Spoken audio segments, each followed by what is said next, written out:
So, are you guys able to see my screen? Is my screen visible to all of you? Yes. So before starting today's topic, so whatever we have covered till now, so anyone has any issues in that? Any questions you want to ask? Yes, sir. Yeah, Yes, Avik, yes. I have one question related to. Sorry. Yeah, please continue. Okay.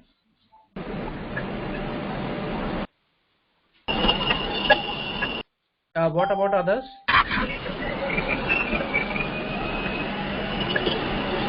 Anyone has any questions? Yes, I am. Yeah, who is it? Manish. Your voice is not clear at all. Hello. Is it audible? Yeah, your voice is audible, but your voice is not that much clear. Okay.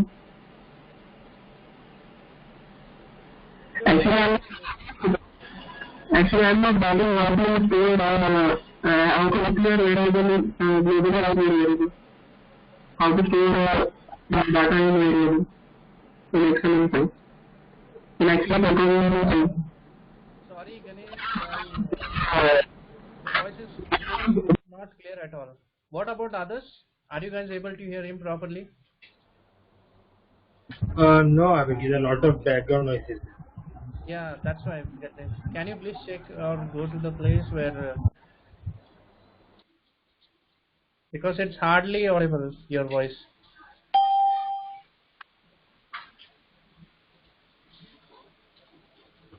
Okay, so till now, whatever we have covered, you guys are able to understand it, right? I have one question, Avik. Yes. Pawan Kumar here. Yes, So sir. actually, yeah, regarding the fragments, so to avoid the duplicate ID, we did one check, right, in the Right. fragments part, the fragment file. So why only for fragments? Even we are using the ID concept for all controls and all properties. Now why only for fragments we need to write the check? Why we need we need to write the check, because there are two conditions to load Why the. only for fragments? Yeah, I only got for a fragment. yes. That only I'm Yeah. saying. So, Yeah. the fragment. First of all, the fragment is not part of a UI. Okay, it's not part of view. So initially, when you run your application, your fragment files are not available. Okay, initially, but when you load it, so that time your fragment files are available with the view. Okay, so next time again you load the same thing. So what will happen? Already the existing, whatever the controls you declared inside the fragments, those controls are already available, right, in the view. Again you're loading Yes. for second time. So what will happen? So it will definitely tell you that the previous control is already exists. So that's why it will give you an error of duplicate error for a control. Right? So So you mean that like is if why we are not declaring the controls again in the fragment part, so it won't give the duplication error?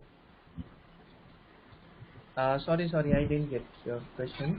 So if we are not declaring the controls again in the fragment file, so it won't give any duplication error in this case?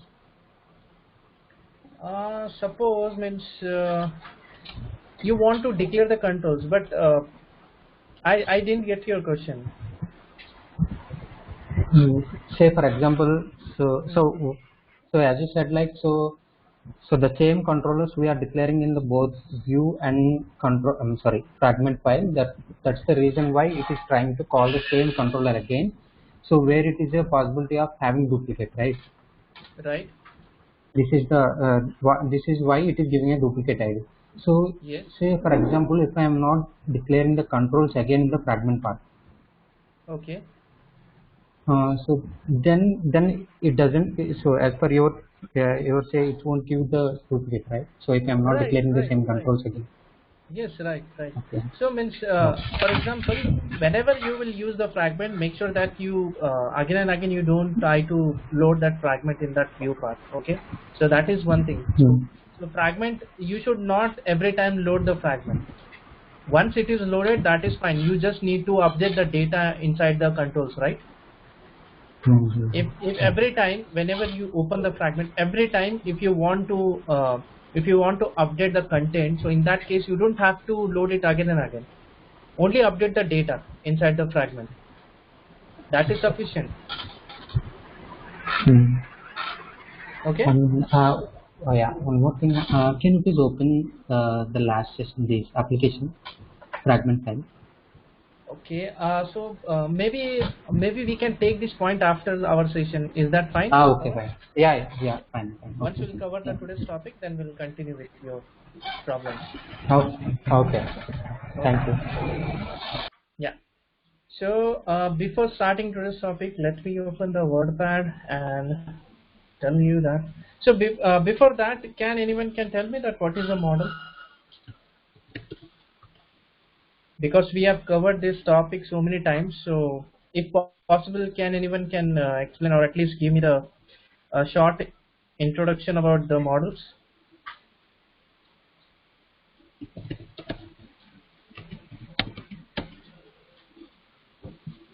Nobody knows what is a model?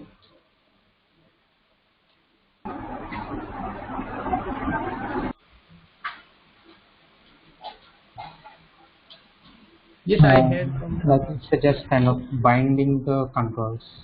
Okay, binding the controls. Okay, so a model is only used for the binding the controls. Okay, any other point? It's a connection between the back end and the front end. It's a connection, but the connection we need specific setting something.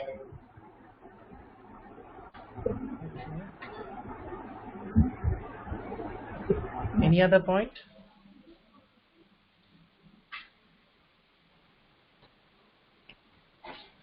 Okay, a model actually holds the data and helps to retrieve the data from database. Exactly right. Yeah. Okay, so basically, what are the models in MVC architecture? So in MVC architecture, the model is basically it's a main pillar of your UI5 application. Okay, without models, you cannot do anything inside the UI5 application.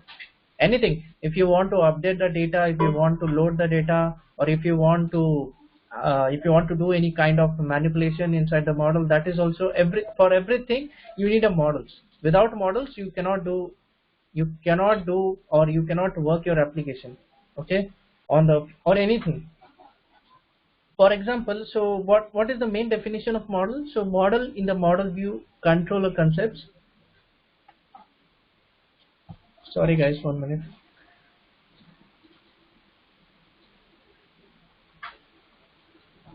Okay, so model in the model view controller concepts, it holds the data, and in the meanwhile, whenever you create any model, okay, one instance is created for the model. So that model instance, okay, that model instance will help us to provide the methods, and with the help of methods, we can retrieve or we can update the data from the backend. Okay, so that is why we use the model generally. So there are in UI5, so there are two types. The models are generally differentiated into the two categories. One is client side model and second is server side model. Okay, so generally the models are differentiated into two categories: client side model and server side model. So in client side, we generally have models like JSON model. Okay, then we have XML model, and at the last, resource model. Okay, so in client side model, generally we use these three models: JSON model, XML model, and resource model. So in these three also, we mostly use the JSON model and resource model. We never use the XML model. Okay, so maximum the JSON model and resource models are used in the application. And what about the server side model? For the server side, we have OData model. Okay, so this is only the server side model we have for the UI5. So generally, so what is this JSON model? the name indicates, can anyone can explain that what is the JSON model?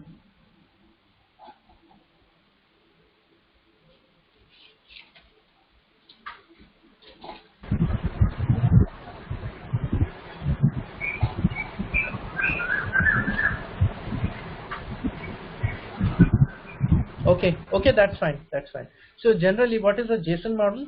A JSON model is nothing but it generally works with a JavaScript object notation. Okay, so this is kind of the JSON file on which the JSON model generally works.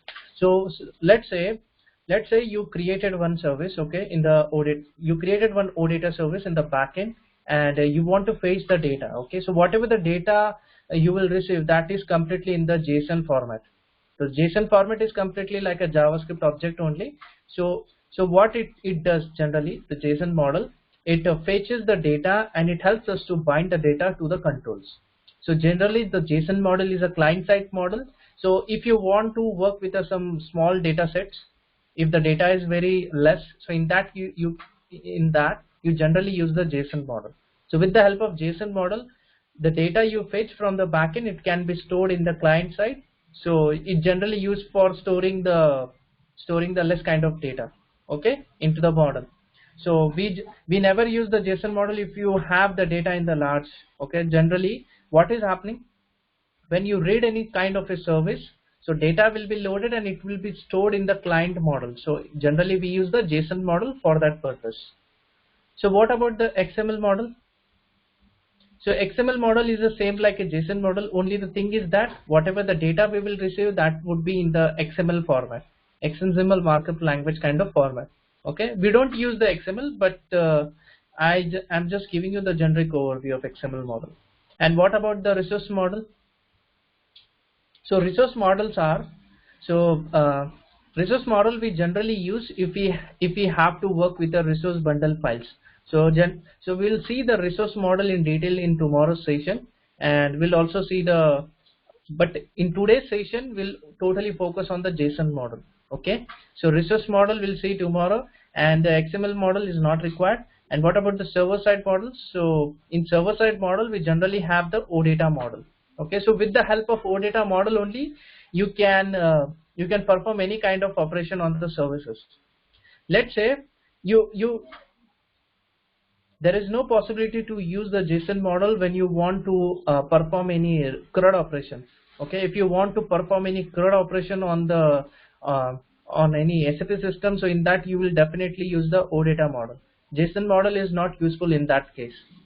Generally we use the OData model if you want to perform any CRUD operation, or if you want to read any service. So whatever the data you will receive, so with the help of that you will generally use the OData model. JSON model is not used for performing any read or get or any kind of CRUD operations. Okay, and it same follows for the resource model also.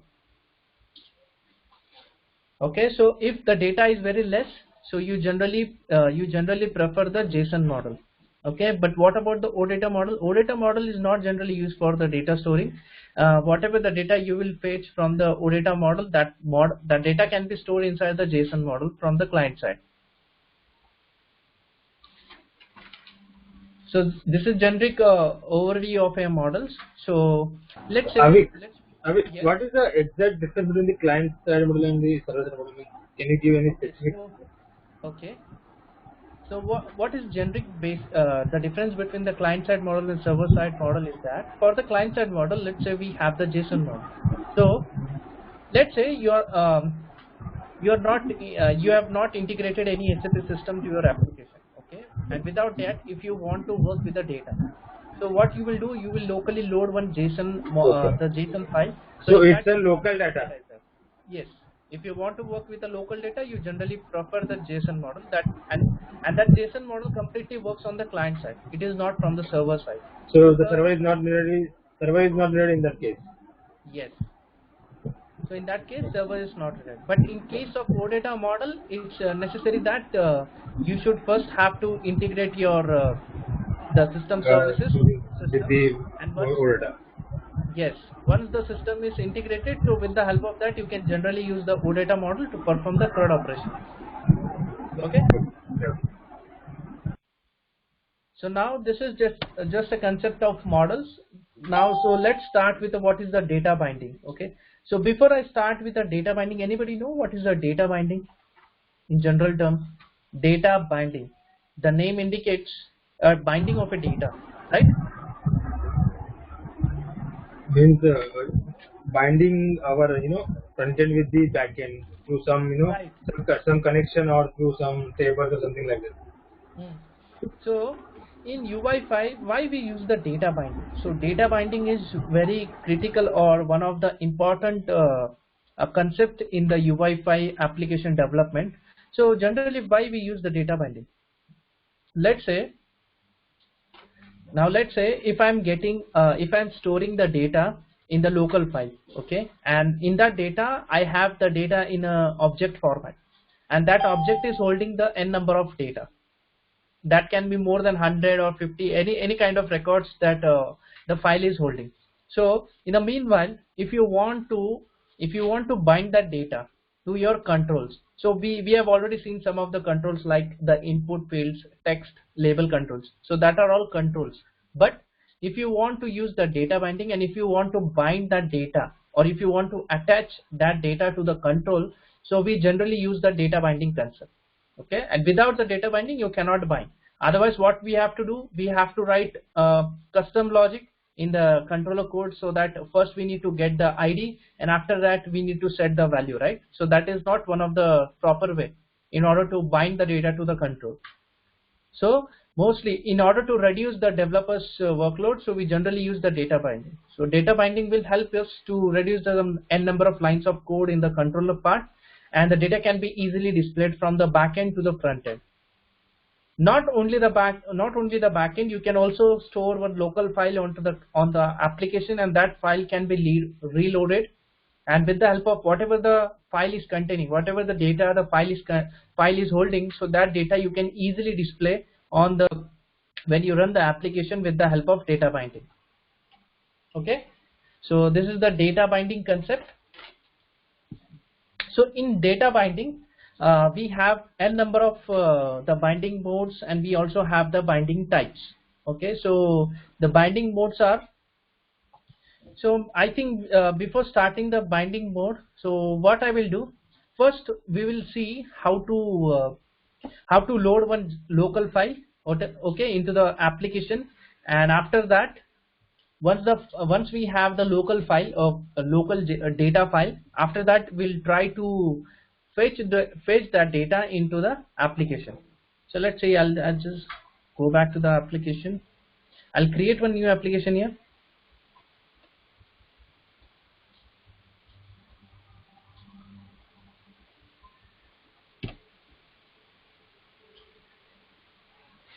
So first model we'll see the JSON model. Okay, so we'll totally focus on today JSON model. So JSON proj for that.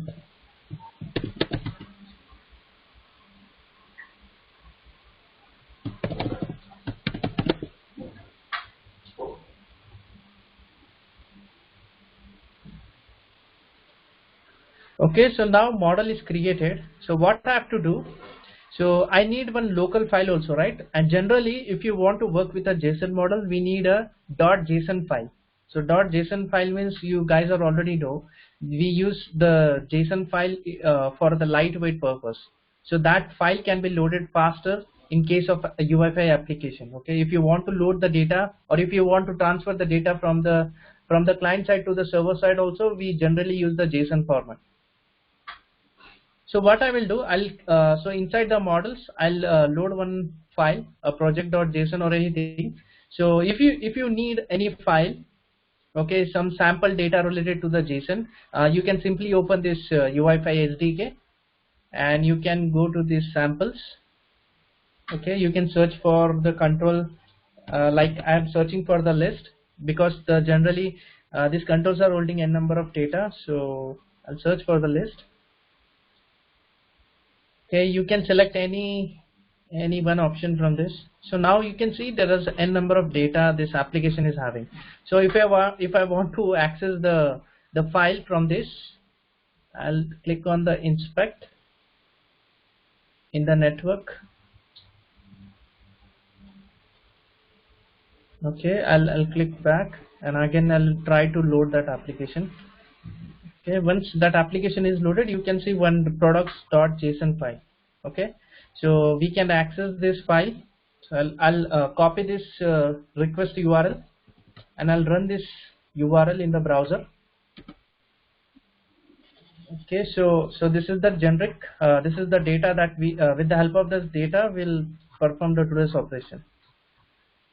Okay, so I'll copy this data, and I'll create one file inside the models. Okay, I'll give the name as a products.json.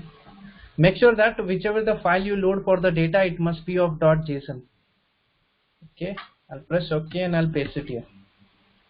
Okay, so now data, so we have all the data related to the products inside the product.json file. So with the help of this local file, what we will do, we will see how to load that data inside the model, and once that data is available inside the model, and how to bind that data to the control.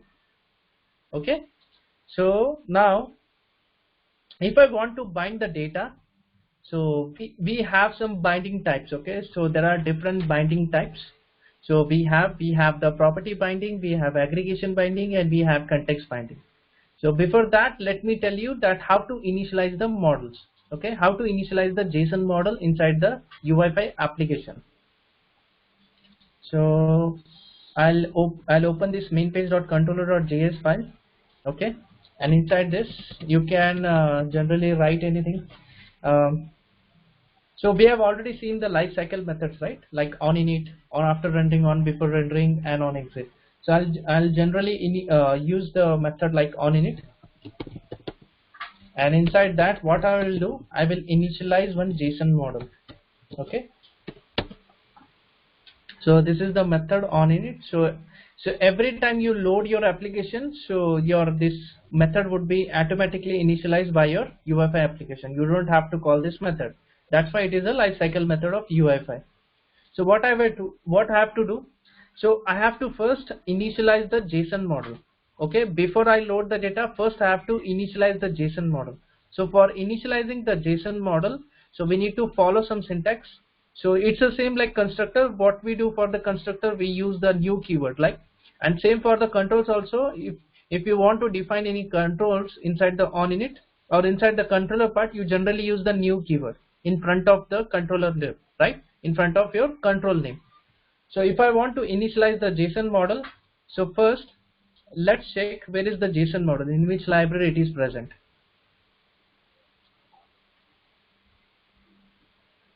Okay, in API reference, I'll search for the JSON model. Okay, so this is the JSON model we have. So if you want to initialize the JSON model, so you have to follow this syntax. Okay, so this is the syntax we generally follow. So now what I have to do, I will copy this. Okay, so I'll write O model. You declare one variable, and instead of writing everything, I'll copy this. I'll load this library or module name first. And paste. Okay, the dots are replaced with the slashes.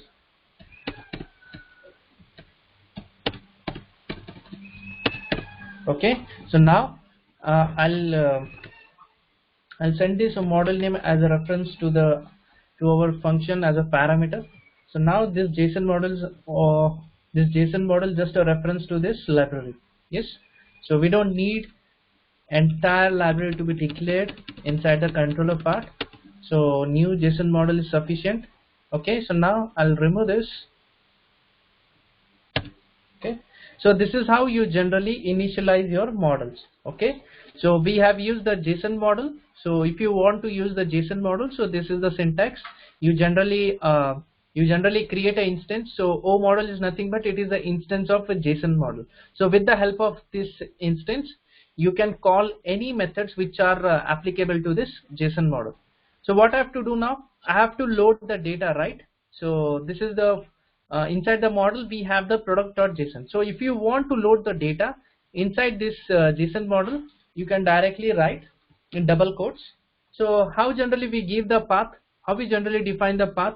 We generally define the path like, so now currently I am in controller file, right? So I am in controller file. So first I have to get out of this controller file, right? So first when I came out of this controller file, then I have to access this model file. Okay, and inside the model we have the product.json. So if I want to come out, I will give one dot. Okay, and so what will happen with the help of this dot, I'll come out of this controller file, controller folder, and after that I'll give the slash. So inside slash, sorry, I'll directly use the model. So this is the folder, right? We having, what I've done. Okay, dot model slash, and inside the model what we have the product.json. Okay, product.json. Okay, so now so what happened, I have generally loaded this file. So from okay, from the model, so model is the folder inside which we have the product.json file. So now this data is loaded inside the model. Next thing what I have to do, I have to set this data to the view file. Okay, so this is the view we are having. So generally you can there are two types of models in you can generally define in the UI5 application. One is this is the page level model. Okay, this is the current view level model. So this model is only applicable to this view main page. Okay, so whatever the data you initialize inside this main page.controller, so that can be accessible to this view file, main page.view.xml. So there is also one kind of the model initialization, where if you define any model, so in the n number of views also you can access this. Okay, so we'll see this concept when we use the routing and navigation. Okay, so in routing and navigation we'll see how the model can be declared globally throughout the application. If you want to use the same model throughout the application, at that time we'll see this concept. Okay, so as of now just understand. So now what we have done, we have initialized this JSON model with the new keyword, and this O model is nothing but this is the instance for this JSON model, and inside the parameter I have just passed the path of the file where our local JSON data is present. Okay, so now I will set this data to the view. Okay, so if I want to set this data to view, I will use this dot get view dot set model. Okay, and inside the set model I will pass the instance of this model. Okay, that's it. Okay, so this is how I have initialized this model, and I have set the data to this model now. So now what I have to do, I'll go back to the view. So now data is loaded right inside the model. So next thing, let's say we'll use one control, or let's say I'll use the input control, and now I have to bind the data to this input control, right? So for that I'll use the value. Okay, so inside the value, if I want to bind the data whatever is available inside the product.json, let's say so our data is actually present inside the product collection, right? And after that I have to access this first element. I have to access this first element from an array because it is inside the array. So for that, how the syntax I have to follow, I have to use the first product collection, and inside that I have to use the 0th one, right? So what I will do, I'll go back to the product.json, I'll copy this. Okay, so if you want to bind the data to this control, so for that we need to follow the standard binding syntax. So generally the binding syntax follows in the XML part. If you want to do any binding, it must be inside the double quotes. Okay, inside that I will use opening and closing curly braces. So after that I'll use the slash, and after that I'll use the product collection. So why I've used this slash, because when you check this data, okay, first of all we have the curly braces, right? Inside the object, already this is the object. From line number 1 the object is been started, and inside the object we have the product collection. So if you want to access anything one step, inside the object, so we generally use the slash. Okay, that's why I've used the slash. So what I've done, I have entered inside the object with the help of this slash. So after that I have the product collection. So again, if I want to go in one step inside of the product collection, okay, so what I will do, so I will again use the slash. Okay, I'll use the slash, and so I have to access this first data, right? So generally in the array, if you want to access the data, so generally with the help of index numbers like 0, 1, 2 and all. So if I want to access this first data from the array, so I'll generally use the index as a 0. Okay, so this is the 0 index, and then I'll again use the slash, because inside the 0 we have this object, right? We have this again object, and inside the object I have to access this properties. Okay, so what I will do, I will bind this name property. Okay, so this name property I will bind this to the input control. Okay, I'll save. Now this is the bind. Now the binding is done for this input control. Okay, now I'll save and I'll run this project.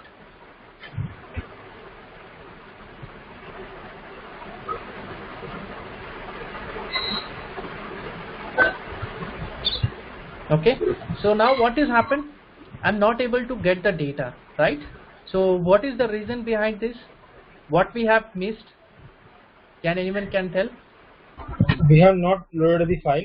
JSON. No, it's loaded now. Inside the model we have product.json. When you run this application, automatically that file is available with us. But if you want to load that data inside the model, so for that we have to write some couple of code, right? So one thing we are missing, that is after dot I have to use the slash. Okay, I'll save.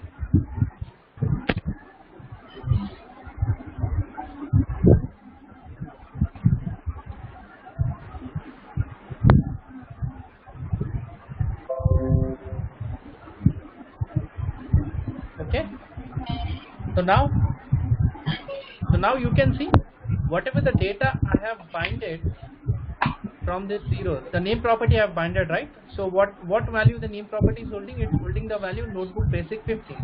So whatever the value that property is holding, that is automatically appeared on the screen. Because why? Because with the help of data binding, we have not called any method of the input to set the value or to get the value, right? We have directly binded the data to this input control with the help of standard binding syntax. Okay, this is fine. Avik, I have missed that product JSON you have uploaded, means you have included in that model. I have missed that actually. Can you please tell me again? You went to the that UIDK means, and you have done something. I missed that part. Okay. All of you are with me, right? So should I? Yeah, Avik. Okay. Yeah. Yes. Okay, so let me tell you that how to. Once again, I'll explain you how to load the data.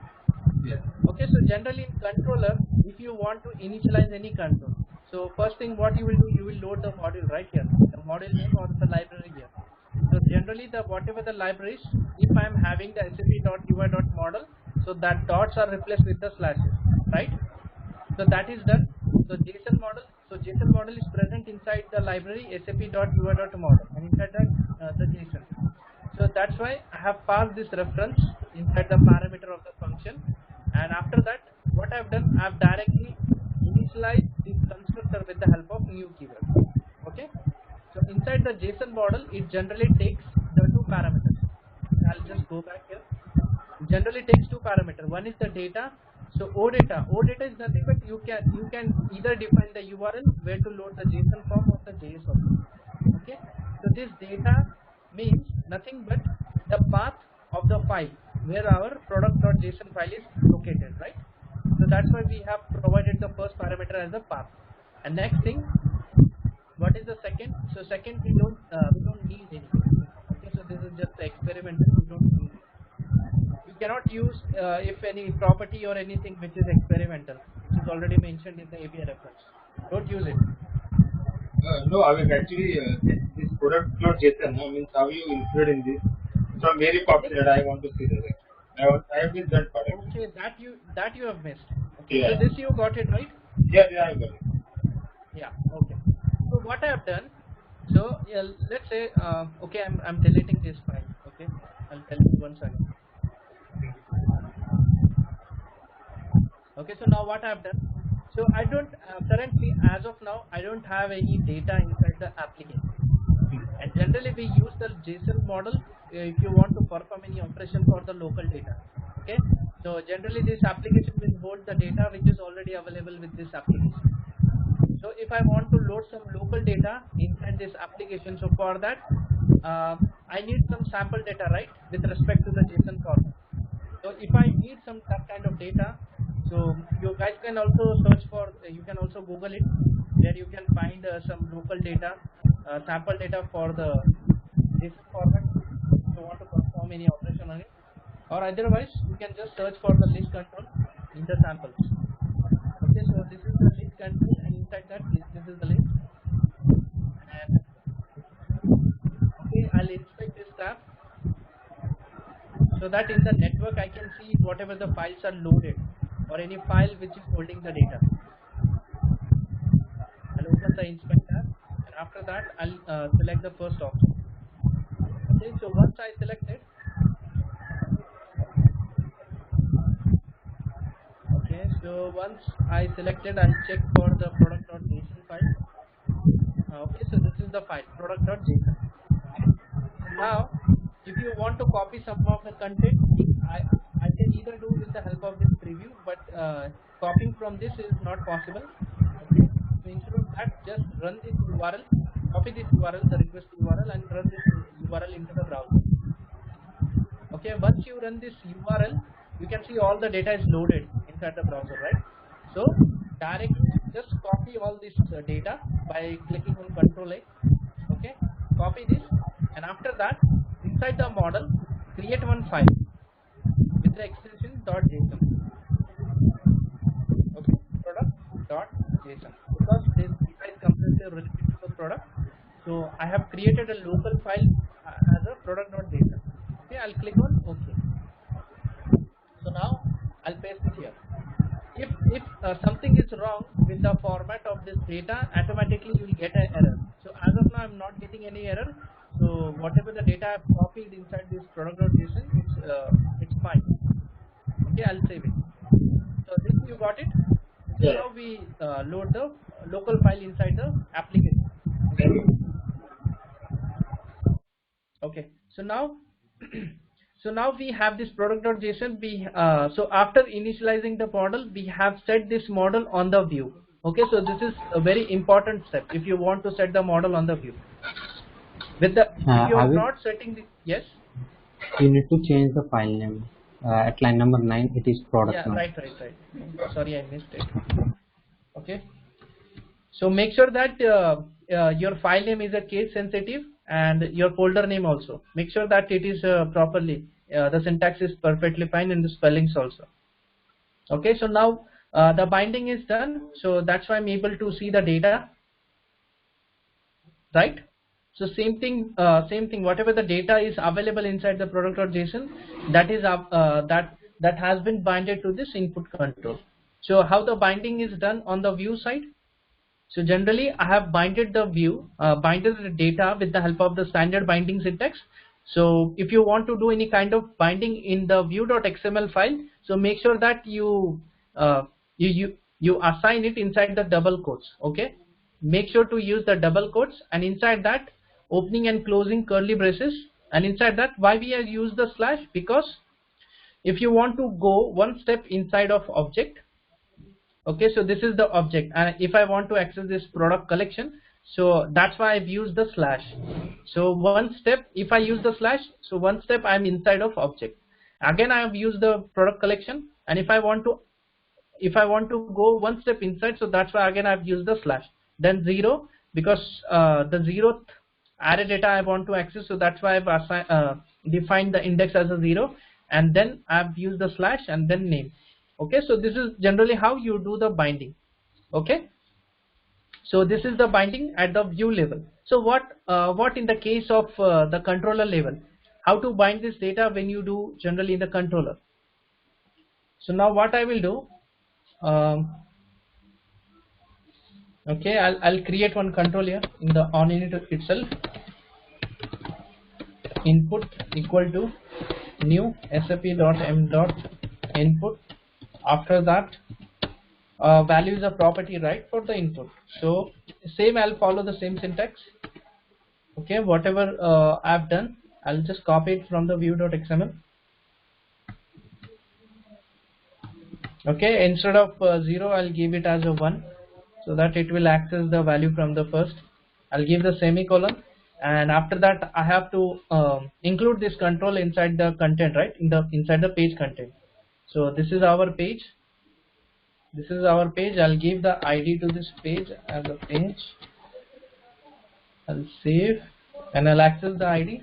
This dot get view dot by ID. Oh, sorry. Page dot add content. Okay.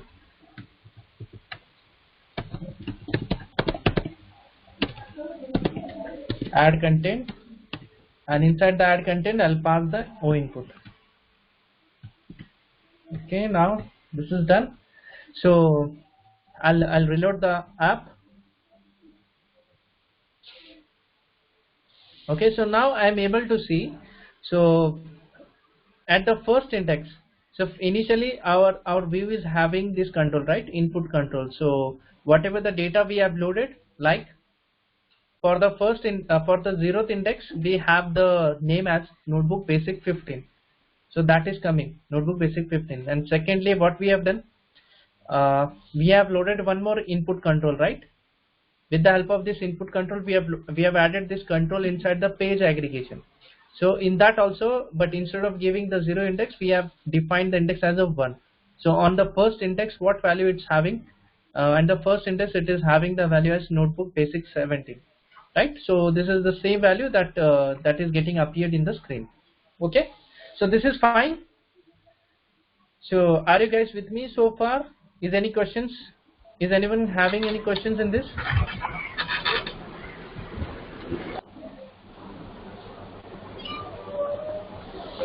Fine, Avi. Fine, it's fine, right? Please let me know. Don't feel any. Don't hesitate to ask any questions. Okay. If you have any questions, please let me know so that I can clear it now. Because this is just an advanced topic we are starting from this UI5. Okay. So now, so this is just a JSON model. So now we'll see what are the binding types. Okay. So we have 3 binding types generally. Binding types. Okay, so first is a property binding. Then we have context binding or element binding, and last we have aggregation binding. Okay, so these are the 3 types of bindings. 3 types of bindings with the help of which we can bind any data source to the control. Okay, so before proceeding with the binding types, so there is also one way if you want to load the data inside the file. Okay, so this is only the way that we have seen that how to load the data from the locally to this our JSON model, right? But there is also one other way. Okay, if you want to use some other way, so that is also possible. So for that, you just need to open the manifest.json file. Okay, so this is the manifest.json file. So generally, this is your JSON file. You have all the details with respect to your application. Okay, so if I want to load the data, I can also write the code inside the JSON.model. So I don't have to use this syntax. Okay, without this syntax, I can still able to bind the data source to our controls. So how to do that thing? So what I will do inside the SAP.app, so this is the object, and where it is ending on the line number 16. So okay, so if I want to add one more property here, so make sure that you follow the same syntax. This is the standard syntax here you need to follow. Add the property as data source. Okay, data sources, give some colon, and inside that give curly braces, and you can give the data source name as the products data. Okay, give colon, and again use the object format and give the type. Make sure that whatever the properties you define, it must be inside the double quotes or single quotes. Type, so type it is of JSON. Okay, so we are loading the JSON data, and then URI. Okay, so URI means the path of the file where it is present. So now we are already out of the model. We are not inside any folder, right? We are completely out of this. We are currently inside the web app. So if I want to access the file inside the product, so I don't have to use the dot. So I'll directly write model slash product.json. Okay, so this is the file where our data is present as of now, and it is of type JSON. Okay, so now this is only the first step. So inside the data source we have defined, so this is our data source. Okay, so now I have to create a model, right? So the data is available now, but for this data source I have to make sure that a model is present, because whatever the data is present inside this product, we have to store this data inside the model. Okay, so what I will do, I'll just copy this products data, I'll save, and I'll scroll down. So we have one property, that is the models. So inside the models already one I18 is there, so we'll see this in tomorrow's session. So if you want to define one more model, so just give the comma after this I18. Okay, and inside the double quote, so you can give the model name. Okay, so that is one thing I'll explain you once this is done. Okay, so this is the model name I'll define. I'll say product model, and I'll use the same. So again I have to give the type. So what type of model it is? It is of JSON model, right? sap.ui.model.json.json model. Okay, so this is the type of model, that is the JSON model, and then I'll write data source. So what is the data source for this model? So data source is this thing, products data. I'll only copy this products data, and inside the double quotes I'll save it. Okay, so now I'll just save this code, and inside the main page.controller.js I'll comment this line of code. Okay, this is not required now. Okay, so now what I have to do, so there are two ways to define the model. One we have seen inside the manifest, and second we have seen inside the controller. But if you want to create any model, you can there is a two options. There is a one option, that is for example, as of now we have just set this model on the UI, but we haven't defined any model name for this model, right? There is also same, like let's say in the main page.view.xml, what we have done here for this SAP or .m, if you define any library, so we generally give the alias name, right? We generally give the alias name to that library, but it same applies for the models also. Okay, whenever you create any model, because application can have multiple models, and it is not possible that each and every model can be by default. Okay, so this syntax previously whatever we have used, this was the default model, so that's why we haven't defined any model name, but we have defined one model inside the manifest.json, for which a model name we have provided. Okay, but if we are not providing any model name, let's say I don't have to provide any model name, I can just blank it out. Okay, still it will work. So as of now this model is not having any model name, so I'll save. So I've already commented out the code in the controller. I'll load this app. Same data I should get, right? Generally whatever I have defined. Okay, see, still I'm getting the same data. Why? Because we have already defined some path inside the manifest.json file. And if I'm specifying any model name, product model, then I have to make sure that I will copy this model name. I'll go back to the main page.view.xml. In this, I have to specify the model name, and then I have to use greater than symbol. Okay, so this is mandatory whenever you use the model name. Okay, if you are explicitly assigning the model name to your model, so in that case you have to define the model name followed by the greater than sign, and then you need to follow the rest of the syntax that we have already seen. Okay, so once I define same, I have to copy this syntax. Okay, so same I have done, and now I'll reload. Okay, see, still I'm getting the same data, but if I'm not specifying the model name for this, so I would not get the data for the second input field. Okay, see, I'm not able to get the data. I'm not able to fetch the data. Why? Because the model name was there and we haven't defined any model name, right, before doing the binding. So that's why I'm not able to get the data. Okay, any questions in this? Model names and default model. Yeah, can you go to the manifest JSON? Okay. Can you go up? Okay.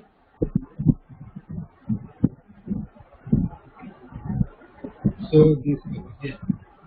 Make sure that this is the standard syntax. So this, yeah, the data source is the standard syntax.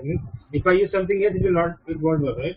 No, it won't work. Data source is the standard property, but inside this product data, this is the custom name we have defined. Okay, but inside that also the type and URI. This is also the standard property. For data source. Yeah. You can give any name if you want for this data source name. Okay. And same applies to this also, models also. But inside the models, you either if you want to define any model name, you can give. Otherwise, you can just give the blank double quote. Okay, empty double quotes. That is also fine. But make sure that in the type you just define the model as a full path.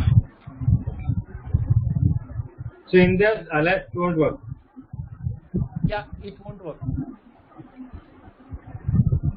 Okay, so data source also I have defined. So these are the standard properties, this type and data source. But this is the custom name that I have defined for this model.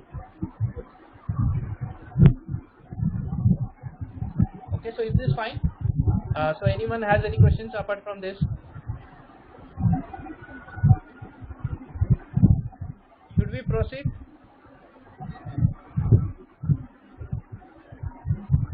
Yeah. Okay. Make sure you follow the syntax. Okay, so so now what I have done, I have only used the default model, right? But in the coming future, all of your work. Yes. Srinath here. This is single name binding, right? You are passing that index. If I display the multiple names at once, how to call that? That also will come. That is there. That we have to come. Before that, I just want to explain you how the binding is done. Generally. Yeah. Okay. Yeah. That will see the topic in few minutes. Yes. Sir. Okay. So now, generally we have the three types of binding. One is the property binding. Second is the aggregation binding, or let's say the second will see the context binding, and then we'll see the aggregation binding. Okay. So now, what is the property binding? So whatever we have done till now, it's a property binding only. Okay, this is the input control, right? And inside the input, this is the property for this input control, right? So the value is nothing but it is a property for this input control. So we have initialized this property with the model's data. So that is nothing but a property binding. Okay. So what we have done, we have defined, or we have updated this property, value property of input with the name property of model. So that is nothing but a property binding. Okay. So same in the view.xml also, how we have done, we have initialized this value property of input with the model's data. Okay. And in models also, the name is also property, right? So whatever the value the name property is holding, so that value is updated to this value property. So So what is property binding? Property bindings allows the properties of a control to get automatically initialized and updated from the model data. Okay, so automatically what happened, this input field, this input control is initialized with the property value, and that value is already by default holding the value of the name property, right, the model data. So that is nothing but a property binding. Okay, you got it right, the property binding.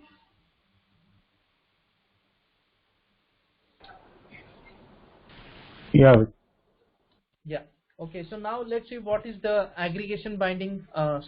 Aggregation. Okay, let's see the aggregation binding only first. Okay, so now you already asked one question. If I'm having multiple data, okay, so how we can do the binding kind of thing, right? We cannot write each and every line of code for this the data, the number of data we are having, right? So it is not possible. So now what I will do, whatever the code I have written, I'll just comment it out.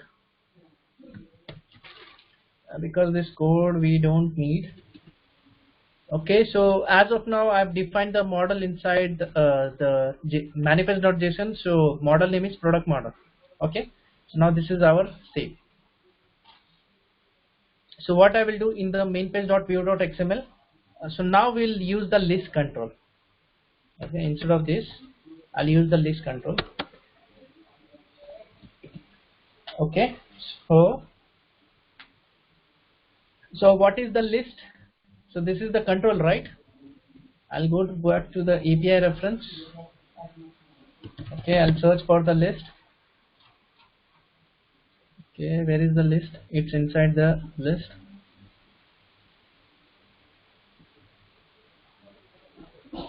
Okay, I'll use this list control now. So it is inside the sap.m.library. So I'll go back to this and I'll declare list. I will not specify any alias name because it's a default namespace. So I'll close this, and inside the list it is having the aggregation of. Okay, so what is the aggregation of list? It is there are so many aggregations the list is having. So by default the default one is the item. Okay, I'll copy the items. Okay, now and inside the list aggregation, so it can hold the n number of I'll check for this sap.list item base.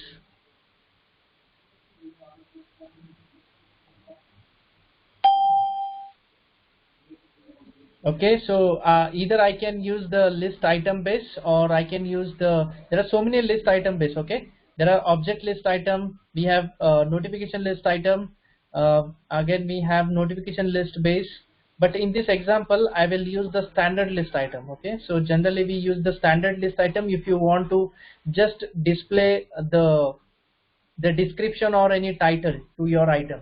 Okay, so in that case we generally use the standard list item. So I'll search for the standard list item. Where is the standard list item? This one. Okay, so we will use the standard list item in this example. Okay, so it is also inside the sap.m. I'll only copy the standard list item and I'll declare the standard list item. So what properties the standard list item is having? So I'll click for the properties. So we have active icon. If you want to display icon, you can also use with the help of this. Okay, description icon. So generally I have to display the title. Okay, so this is already this control is already having the property of title. I'll copy this title. So what type of value this title holds? The string type. Okay, I'll use the title equal to, and I'll close. Okay, so now I have defined the list, but what I have to do, I have to bind the data, whatever which is already available inside the product, right? So that data I have to bind to this list control. So the first property the first type of binding we have seen, that is the property binding. So next let's see aggregation binding. So if you want to bind, okay, generally if you want to bind n number of data to the control, so in that you generally use the aggregation binding. Okay, so why aggregation? Now you can see the items, right? So this items is nothing but it is an aggregation of list. So now list is a parent of this standard list item. So the standard list item, it is the child of list parent, right? So list is a control and its child is a standard list item. But what I have to do, I want to create the standard list item n number of times based on the data.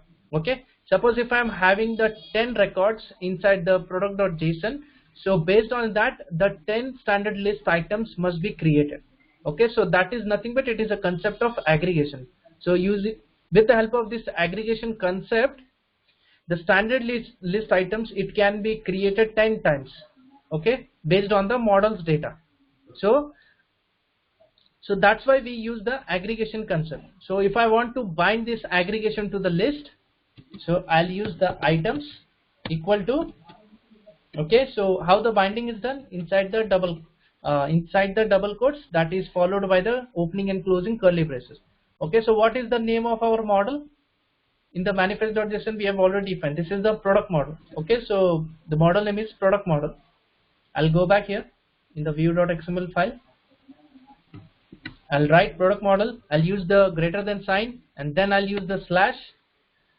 Okay, so this all data is inside the product collection.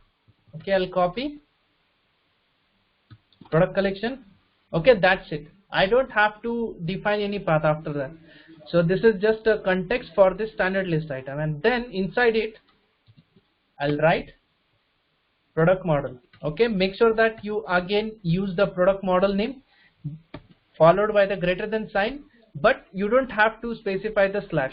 Okay, don't use the slash, automatically the control will be defined whatever the data. So now I'll copy this name, sorry, I'll go back to the view.xml, I'll save. Okay, so now I'll save the data, save the code, and I'll reload the file. Okay, so once I'm done, now I can see all the data is been appeared on the screen, right? I don't have to write this code n number of times. Automatically with the help of aggregation concept or aggregation binding, the child elements are created based on the model's data. Okay, so how I done? I have defined the path inside the items, and after that this is the standard list item, and inside the standard list item I've only defined the product model, and I don't have to specify this product collection because automatically it will get the path from this product collection only, and inside the product collection based on the data the product is having, so based on that automatically it will iterate this control one by one, and it will access and it will display the data, okay, on the UI. Are you getting this, guys?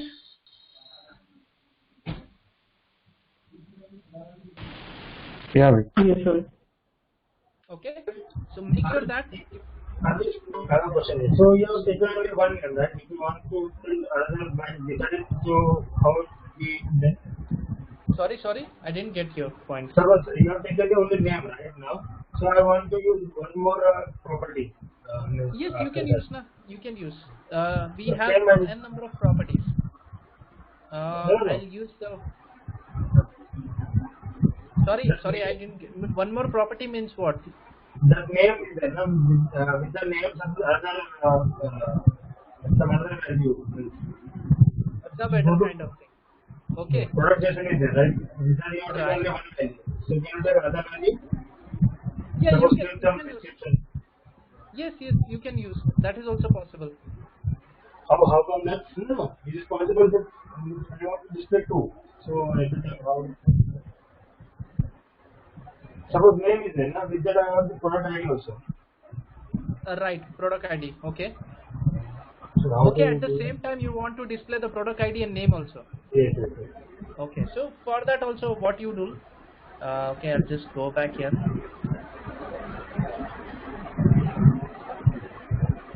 Okay, you just want to do the concat, right? A concatenation kind of thing. You can define this like this, and that will also work. Copy this model name. Okay, and you need a space, right? I can either give the hyphen so that this hyphen will be appended in between of this product ID and name. And save. And now I'll reload.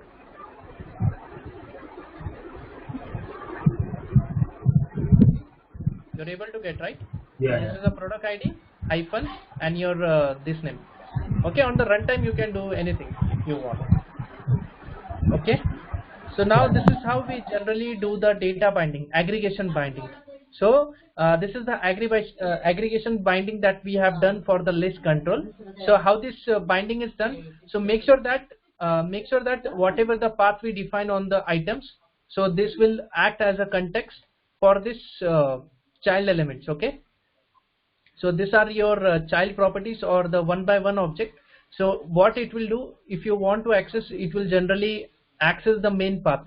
Okay, so model name followed by the product JSON, and inside the product collection we have a number of records, and that record one by one it is been iterated with the help of aggregation concept, and that data has been binded to this child elements. Okay, so automatically with aggregation concept, these child elements are created on the runtime based on the model's data. You don't have to write anything. It will automatically, the control will take care of it. Okay, so anyone has any questions in this aggregation binding? No, fine. Okay, so now one more thing I will tell you. So now model name is there, right? So let's say I am not giving any model name. Okay, so as of now this is just a empty, so I have to remove the model name also, right, from the UI. So I'll remove the model name. I'll also use this, I'll also remove the greater than sign, and in this also I don't need this. Okay,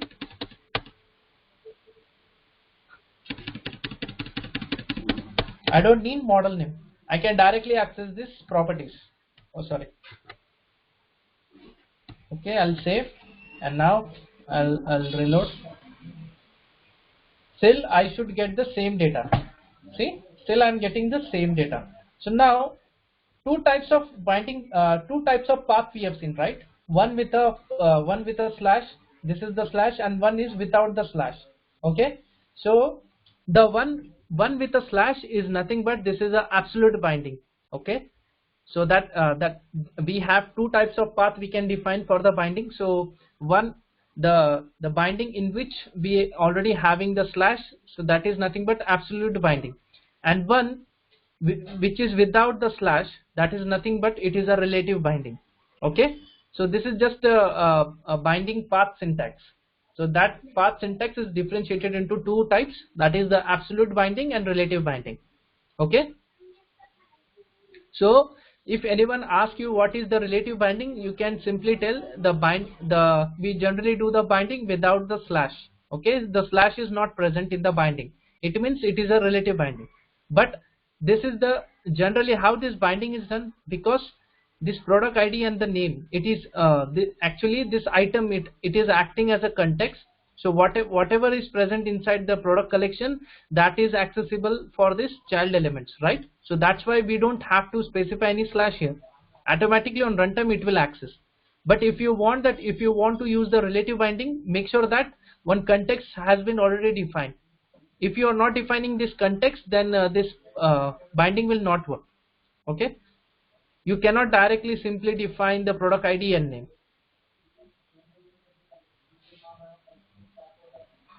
Okay, so let me tell you. Okay, absolute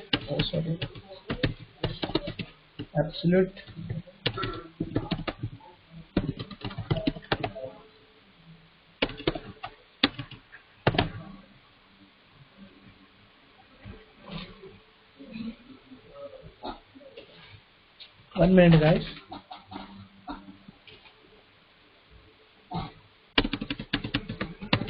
This is the absolute binding and relative binding. Okay, in relative we don't use slash. Okay, but in absolute binding we use slash. Okay, so this is just a generic difference between both of this syntax, relative binding and absolute binding. But for the relative binding to work, we need a context. Okay, without context you cannot simply declare any property and it will work. That will not work. You always need a context, then only it will work. Okay, so in this case, in the list control case, so what we have done inside the items aggregation, this is the context. Okay, this is the context for this property, right? So if I'm not defining any product collection, so how the this child control will get to know that from where I have to access this product ID? Okay, so that will not happen. So if you want to use the relative binding, make sure that the context is defined. This is the context for this child elements or child properties. Okay, so any questions in this aggregation binding?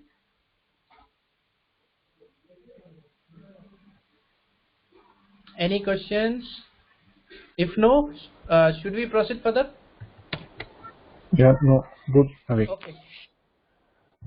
Okay. So now, we have seen how this aggregation binding works in the in the view.xml file. But what if I want to define this control inside the controller part? How it can be defined?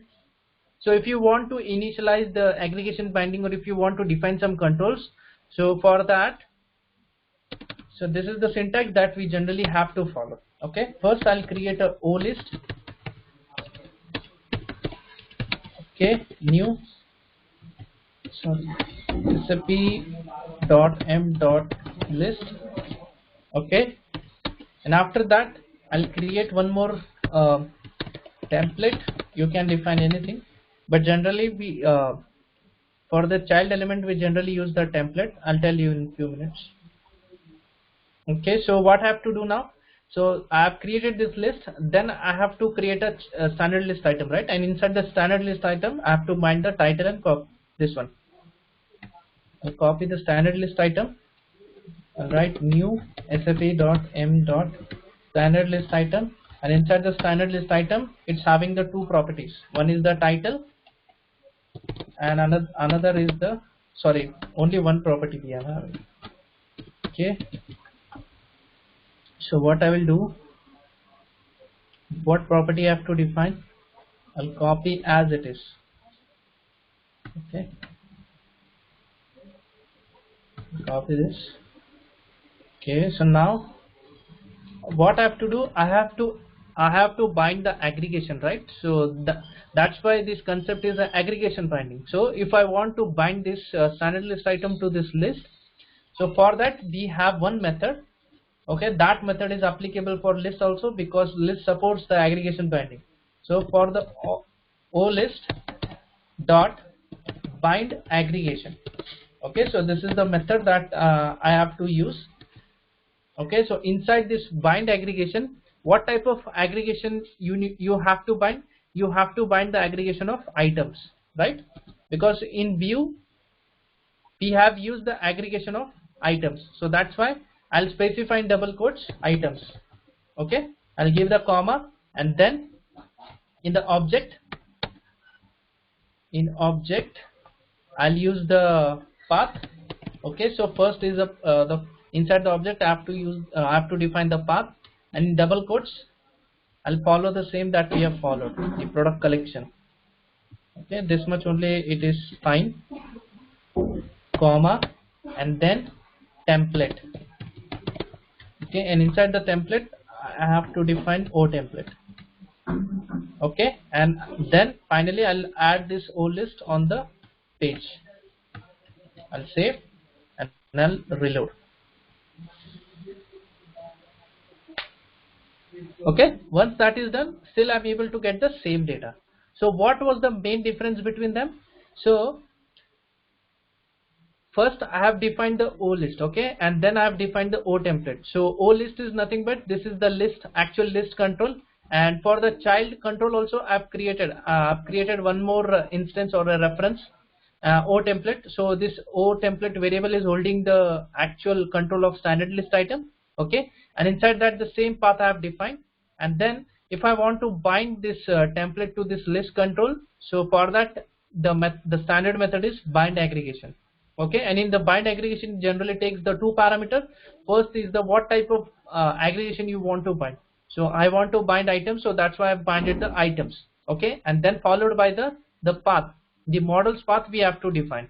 Okay, so inside the path property, so path colon in double quotes I have specified the slash product collection.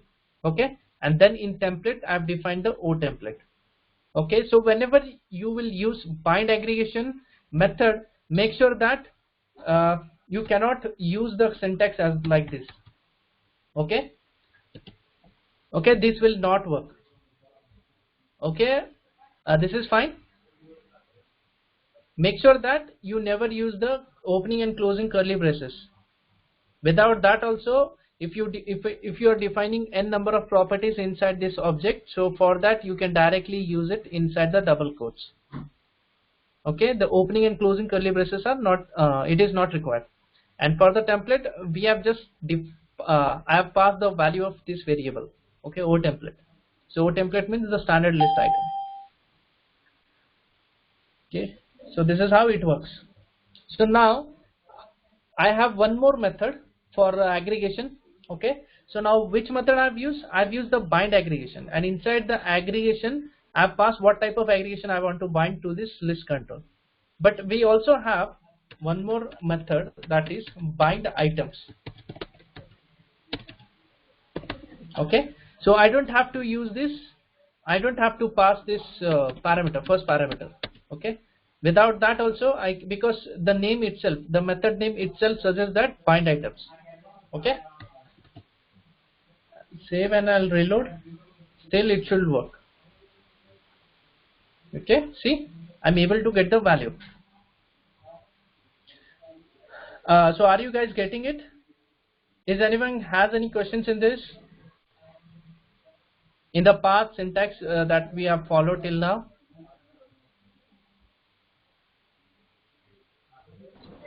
Fine, fine, Avi. Fine. Yeah. Okay. So okay guys, I'm giving you the half an hour. Okay, so we'll continue this call around 6:55.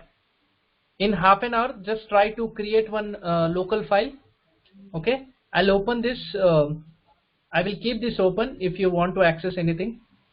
Okay, just let me know. Okay, start your practice now.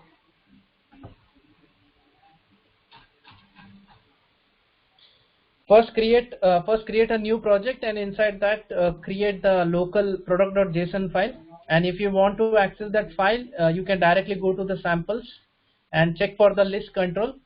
Okay, and in network tab check for the product.json. So copy that URL and run this. Otherwise I can also ping this URL to you. Okay, I'll ping this URL in the chat. Check this whether this URL is running or not for you.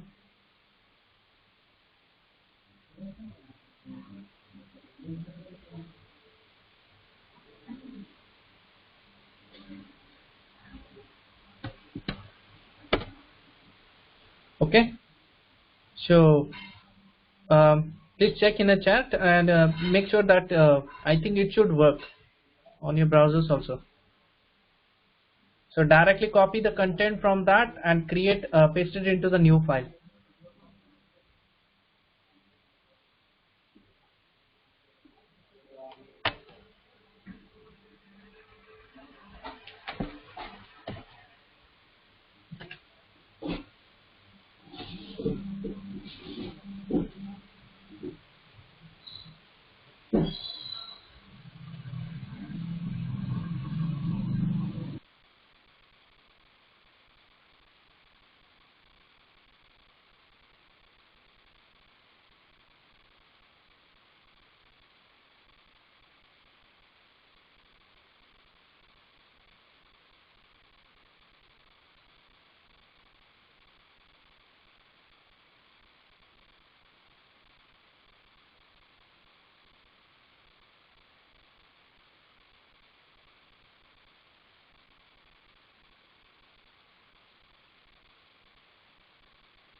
Avi, can you come down?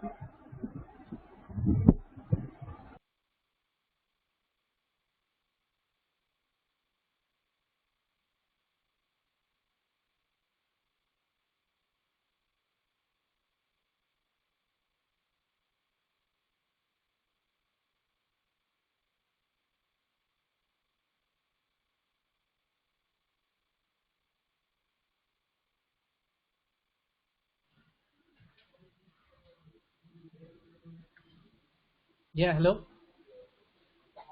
Yeah, can you come down, please? To be that Yeah, UI5. this one, right? Models. Yes.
Can you go to main page, please?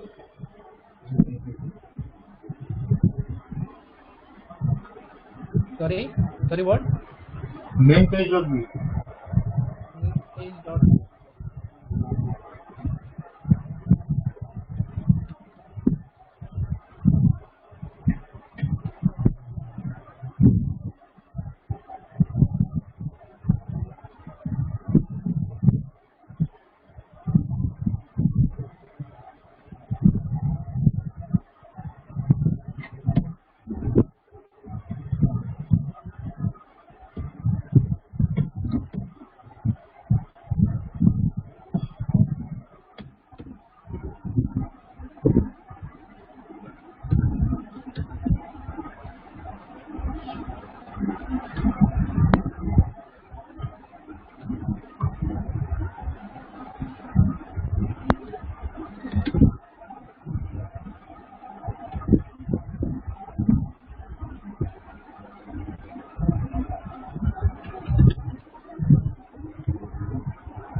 Can you go to the main page controller, please?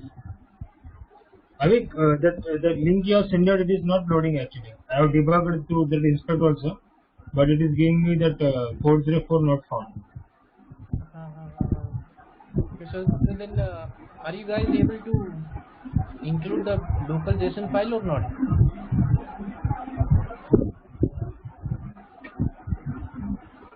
You want me to show it once again? No, means actually it is showing as 404 not found. I debugged it. It is showing in my that demo kit, but it is not. When I clicking on that URL, it is giving me 404. So am I doing something wrong? Because the sample is sample only means X. You followed? So I go to that sample demo kit, that list item. Okay. List. Then I click on the right click and click on the inspect. Okay. Then you told me to go to the sources, right? Right. In the network. Yeah, in the network. Yeah. In the network. In the network, you will get this file. So in the network, I get that there's a get is there, no get value, but inside that they are giving 404. Okay, see, again I am clicking it. So this file you want, right? Yes. Okay, so you just need to copy this file and try to load it once. So can you show me once again where you go in the network? Sorry. So in the network, where you go? Request URL. Copy entire request URL from till JSON and just try to run this in the new tab.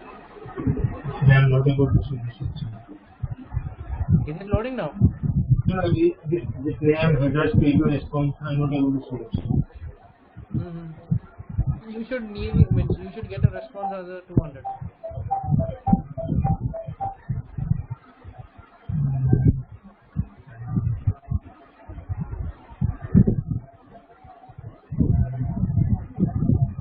Maybe I will show you after the class. I am doing something wrong. Yeah, okay.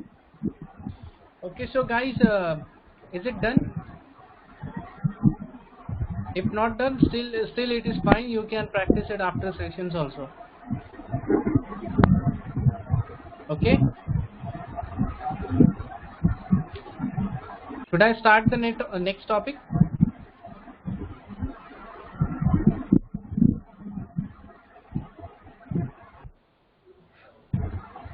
Yes, sir. Yes, sir. Yeah. Okay. Okay. So next topic is the property binding we have seen, and we have also seen the aggregation binding. So last binding type is remaining, that is the context binding or element binding. Okay. So let's see how the context binding and element binding works. Okay, so what I will do, so I'm able to see the list, right? This is all list, but what I will do, when I click any one of the list item, so I'll try to display all the details with respect to this list item, okay, in a pop-up. That example we'll see.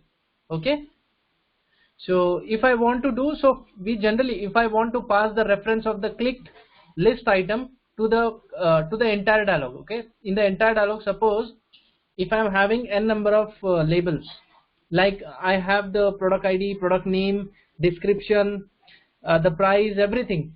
If I want to bind n number of properties, but as of now in the home screen I am not able to display everything, right? It is not possible to display each and every information for each product, each product, right? So for that, what I will do, so when any user click on this list item, so I'll open one dialog box or the pop-up. Inside that, so with respect to this clicked list item, I'll display all the details of the selected list. Okay, sorry, the clicked product. Okay, so that I will do. So for doing this, I will generally use the context binding or property element binding.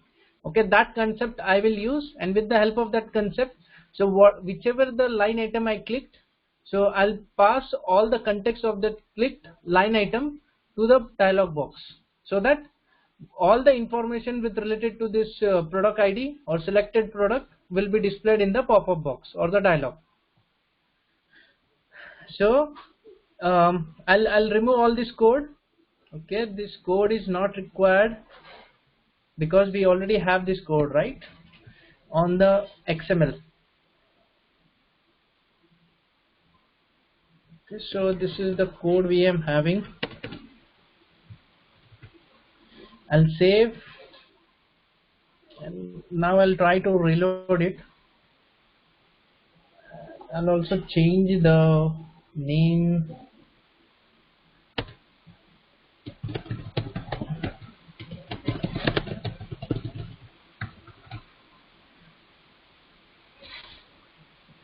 Sorry. Okay, so now this is the list, entire list item. So now what I'm able to see, I'm not able to click this item, right? There is a, because when you hover on any one of the list item, and if it is a clickable, automatically the cursor icon should change, right? For the clickable, the clickable icon of the cursor always change when the line item is clickable. But now it is not showing. For example, um, let's say I'll first make this as a clickable. Okay, so if I want to make this the line item as a clickable, so as of now it's not a clickable one. If I want to make this as a clickable, so then I have to add one more property. Okay, so that is the type property I have to include, and inside the type property generally takes n number of the options like active, detail and active, inactive and navigation. Okay, so I'll make it as an active, so that once I make it as an active, so that line item can be clickable. Okay, I'll save, I'll reload this app. Okay, so now I'm able to see this hand cursor, right? Because now these line items are clickable. Okay, so when I hover on it, automatically I can see, but when I click it, nothing is happening. Why? Because we have to add the event also, right? We have to register the event, so that with respect to that event we can add some the number of lines of code, so that we can perform some operation. Okay, so if I want to perform some operation, so I have to first add this event inside the event handler controller, right? So first I'll add the event. So for the standard list item, we have the events. Okay, I'll go back to the API reference. I'll search for the standard list item.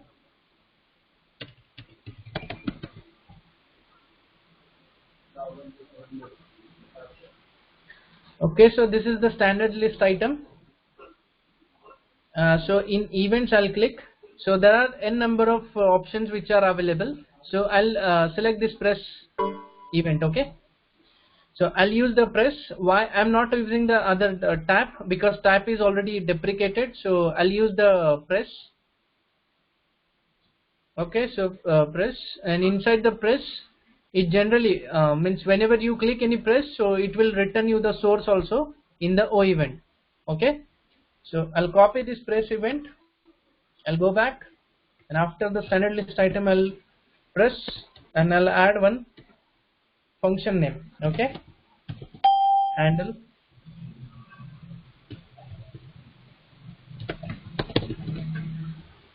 Okay, handle selection, or maybe, okay, that's fine. I'll save and I'll go back to the main page.controller. I'll write handle selection function inside the controller. Okay, I'll give the O event. Okay, now what I have to do, I have to open one dialog box, right? So for that, first I'll create one fragment file, a fragment.xml, and I'll include that file inside the fragments folder, and then I'll load that fragment, so that when I click on it, the fragment file will be open, and meanwhile I have to also set the path of the clicked item to the fragment, right? So this is all steps I need to follow. So I'll create one fragment file folder, sorry. Okay, so this is the folder, and inside that I'll create a new file. Sorry, products info dot fragment dot xml. Okay, so this is the fragment file. Okay, so now I'll write some code for fragment definition xml ns :4 equal to sap.ui.core xml ns .m Okay, and inside the fragment I'll declare one dialog and I'll give the ID as DIAGPROD. Okay, so this dialog is of product. Inside the content, okay, I'll save it. Okay, inside the content first I'll go back to the product.json file, and inside the product, so let's say we'll first display the product ID. After that, it is of which category, okay, then the name also and the description of that product. Okay, so this fields we will try to display on the dialog box when any user clicks on the list item. Okay, so generally this is a list item only. So in the products.info, so what I'll do, I'll use one simple form. Okay, so I think simple form should work. Okay, so xmlns sap:/ui.layout.form. Okay, so this is the library, and I'll use the simple form control.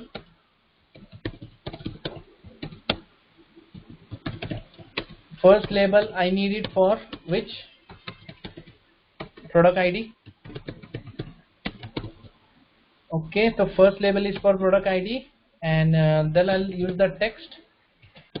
So here I will generally do the binding of that product ID. Same, I'll copy and do it for the next. Okay, product ID, category, and then description. Okay, I'll include one more as a product name.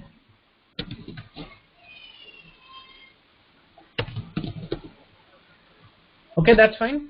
So we have created this for label, text, and I'll make the simple form as editable false because this is just for the display. So there is no input field, so we are just using the text for displaying the information. Okay, so now this is a dialog, and inside the dialog we have the simple form. Okay, so I'll write some code. So when I click on this line item, so the fragment must be open, right? First a fragment can be opened, and after loading the fragment, then I'll try to set the path, a binding path to this dialog box. Okay, so that what will happen automatically, whichever the data I have binded to this dialog box, it can be applicable or it can be accessible to this simple form fields. Okay, so I'll write some code here. First I'll write the code for the O dialog.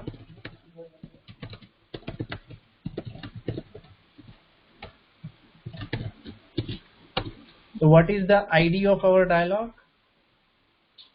This is the ID. Okay, now save. If not,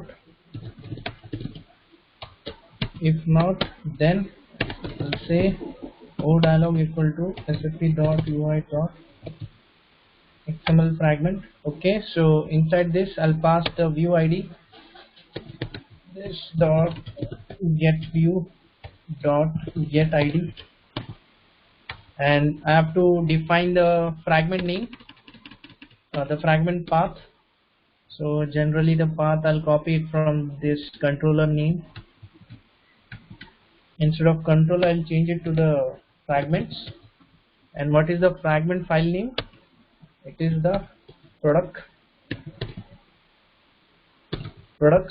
info. Okay, and the controller is the current, so I'll pass only this. Okay, I'll give the semicolon. Okay, so now this is done, and once this is loaded, sorry, have we cut the instantiation of the fragment? Hello, at line number 14. Yes. On at line number 14, in the first argument, can we useodialog.getID instead of this.getView.getID? This.getView.getID, you want to pass dialog. O dialog dot get ID. No, we don't pass the O dialog. Generally, why we pass the view ID? Because this fragment, suppose this generally we use the fragment for reusable purpose, right? Yes. Okay, let's say you want to access the same fragment in the next view, in the second view file. Okay, not in the same view file. You want to access it in another view file. So in that case, suppose you are passing only the dialog's ID. So what will happen? Your dialog will get duplicated. Okay, next time it will not load. So generally we pass the views ID. So what will happen with the help of this view ID? So for this view ID, that fragment is that fragment is unique. But for the another view file, when you pass that view file's ID, so again that fragment, whichever the fragment you will load, the same fragment, so that would be the unique for that view file. Okay, so you will not get a duplicate ID kind of issue. Okay, got it. That's why we pass the views ID as a reference. Okay. Okay, so I'll do the dialog.open. Okay, so now I'll save. So I think I have to add one more button to the fragment, dialog, so that this dialog can be closed.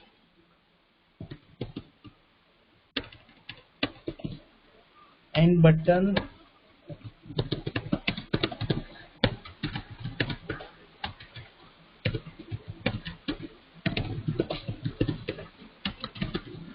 Okay, so handle close. I'll define one more method, function.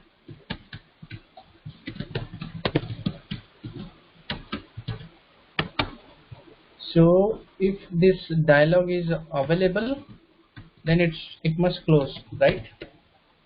Close. Okay, I'll save 2 files, and now I'll try to load. Okay, so till now we haven't done any binding in the dialog.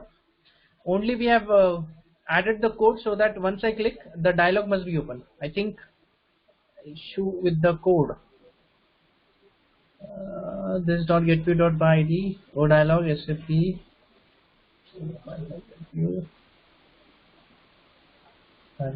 product info. Is anything I have missed, guys?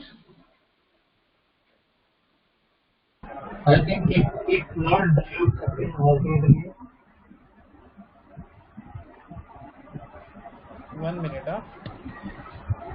Okay, I'll save. I'll check the console for any error, so that I will get to know.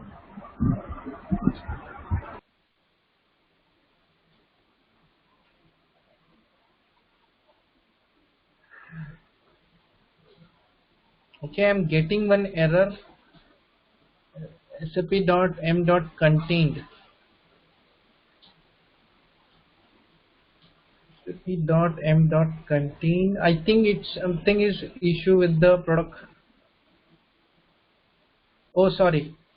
So for this content, so content is generally aggregation of simple form, right? So we have to prefix the alias name for that content also. Yes. Okay, so this is done, and now I'll try to open. Now let's see whether it opens or not.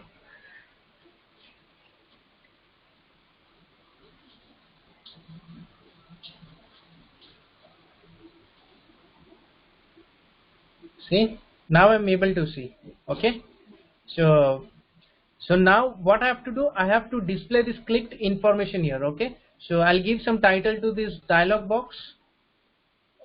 So for adding title is a property already there for the dialog. I'll say the products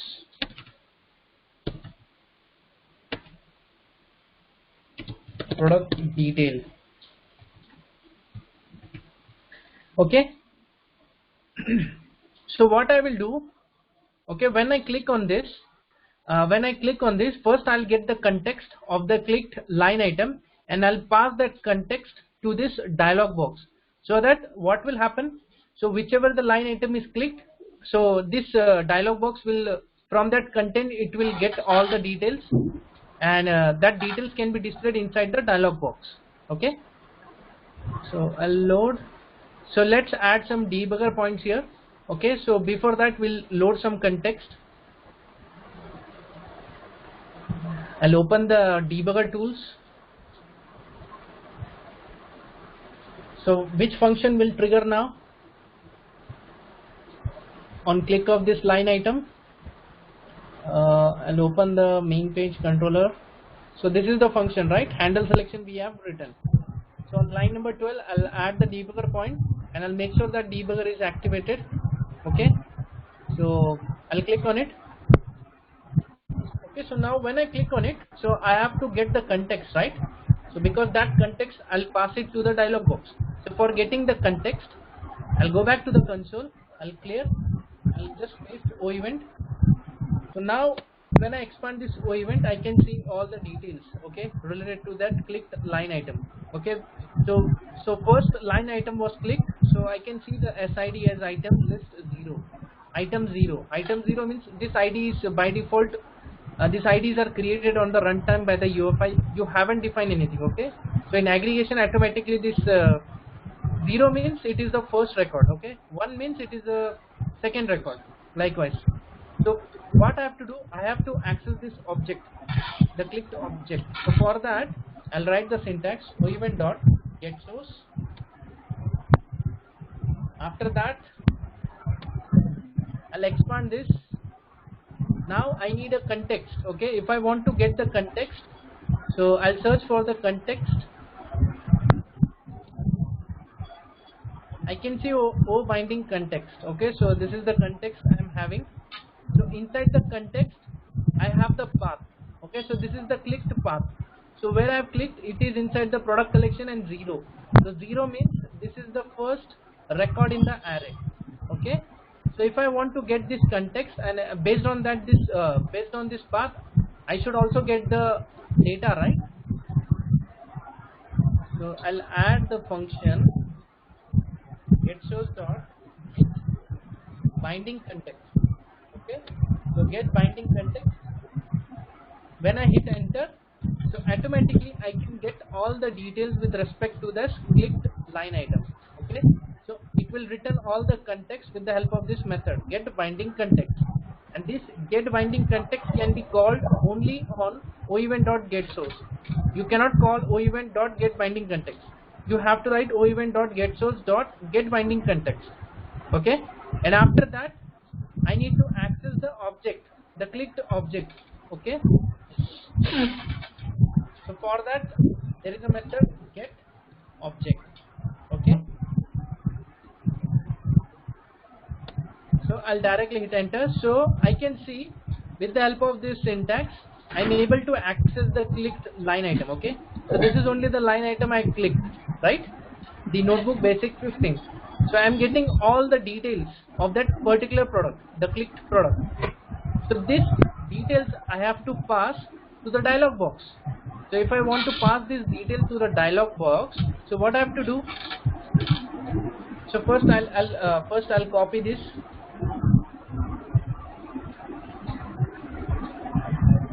Okay, I'll go back here. So I'll write O context. Okay, so object is not required. Okay, object is not required now. See, I need only path, okay? But if you, on the real time, if you just want to display the information on the pop-up, you can also pass the value like this. But instead of this, there is a one simpler method. So how we can do? Instead of get object, I'll get the path, and I'll set this path to the dialog box. Okay, so this path I will set to the dialog box. So when dialog box is open, automatically this path can be set. Okay, so I have to call this get path on the O context, because inside the O context I am storing the as oEvent.getSource.getBinding context.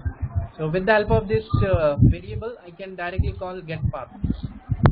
Okay, so when my dialog is open, after that I'll say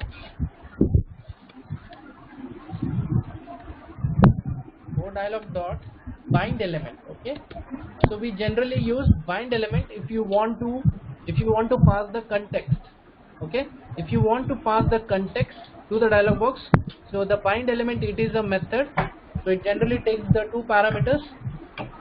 Okay, first is the path, of the click to line item, and second is whether you have any model or not. Okay, so by default there is a no model for it, right? So model is not present, so I'll directly pass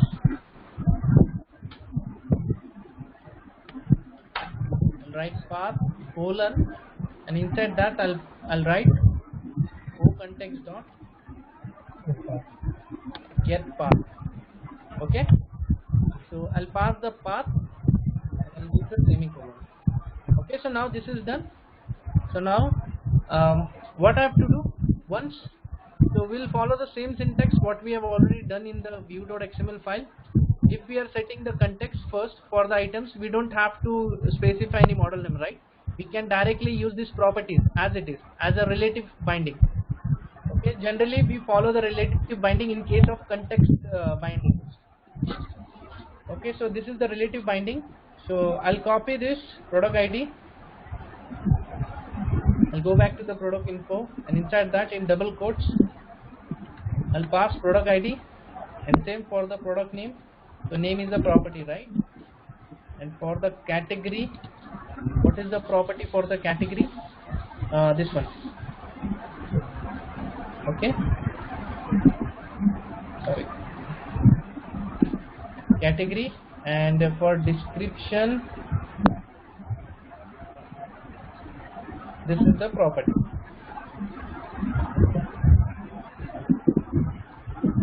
Okay, so I'll save and I'll try to reload it.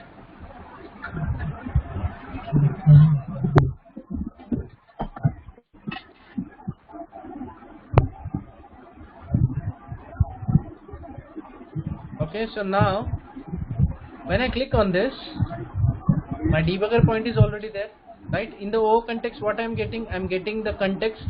So let's say what path I'm passing in this bind element. I'll just hover on it, get context, O context dot get path. I think this line, okay, line of code is not executed. Now I'll get the path. Okay, so this path I am getting the product collection, and inside that the first record. Okay, 0 means it is the first index of the record where our the details are present of the product. Okay, so now dialog will open, and after that this bind element will work. Okay, so once I done, I'm not able to see the information. So what is the reason I'm not able to bind the things in the fragment?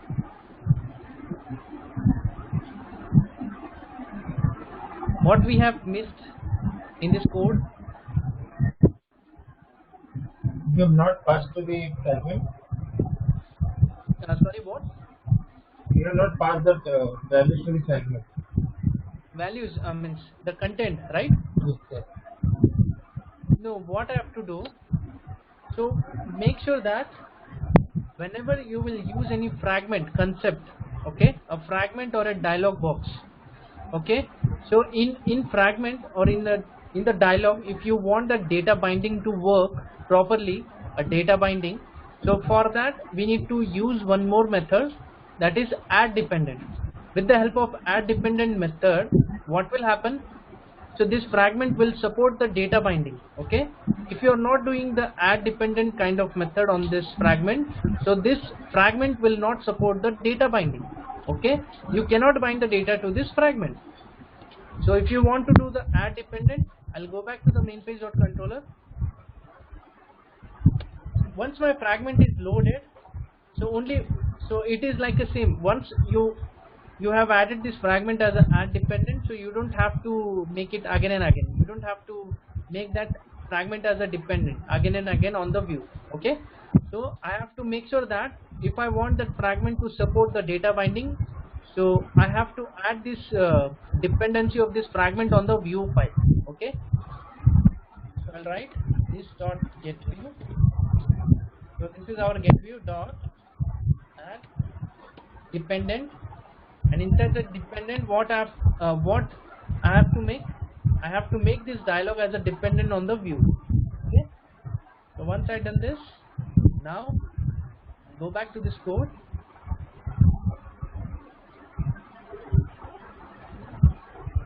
Okay, now I'll click on this. See, data is coming, right? This is how it works.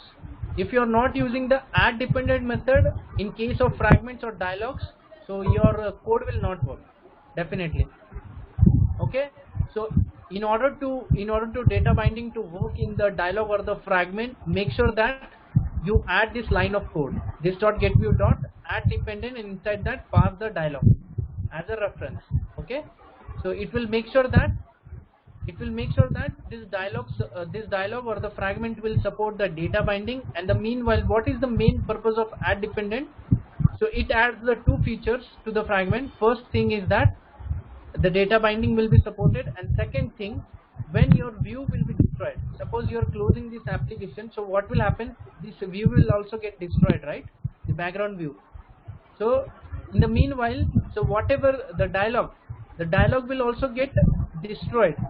Okay, that's why we have added as a add dependent. So this method will take care that once your view file is destroyed, your dialog will also get destroyed automatically. Okay, to free up the resources when your application is closed. So any questions in this?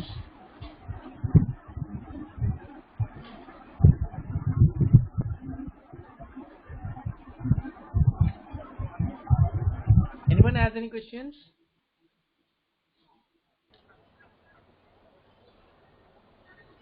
Okay, so now this is only the technique that we have seen without a model name, right? But what if we have the model name? So I'll go back to this, I'll open the manifest.json file, and I'll give the model name as a product model.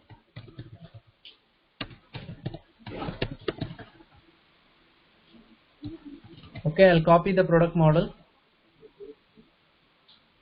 Okay, so after the path, so this is the first path, right? And after the path, I have to define one more property as a model, and in that model colon in double quotes just pass the model name. Okay, but make sure that this model name also applies for the fragment file. Okay, so before the IDs, I have to define the model name before the properties.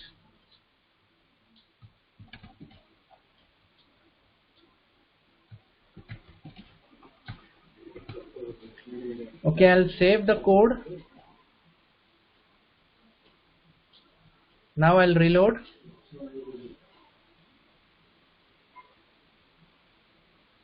Oh, sorry, I have to pass this model name also to the view.xml file, right? So this is the view file, and this is the product ID, name. Okay, done. Now I'll reload. So once I reload, so I'm able to see the data. I'll click on it. So what is the reason? I think my data binding has some issue. I'll check the fragment.xml. This is the product ID. This is the product model text. Okay, so this code is fine. We have to check in the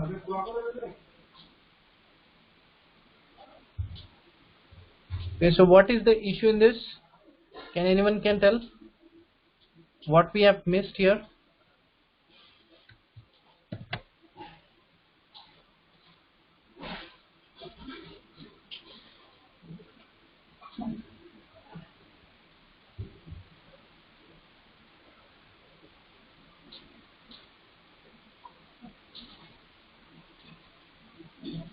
Can anyone tell what we have missed?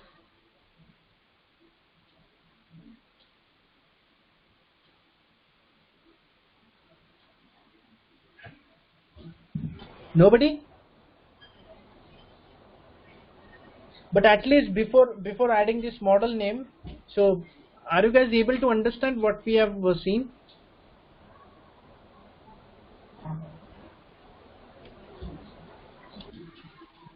how to bind the data, how to pass the context of the data to this dialog box.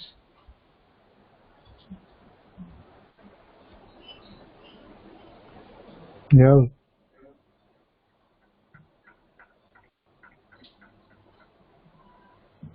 Okay, so what is the issue?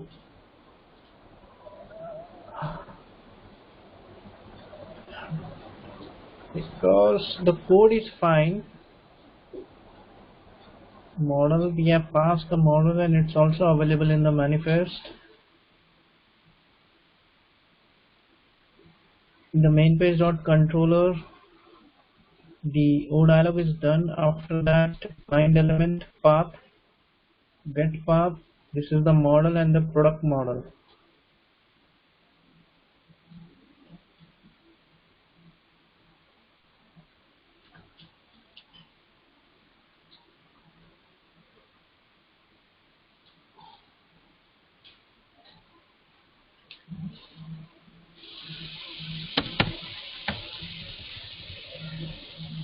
I think it should not impact.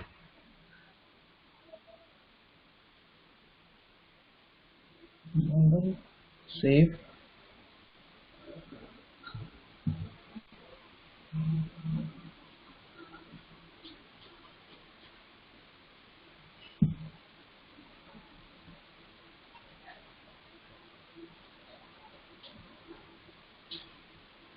Let's check the errors.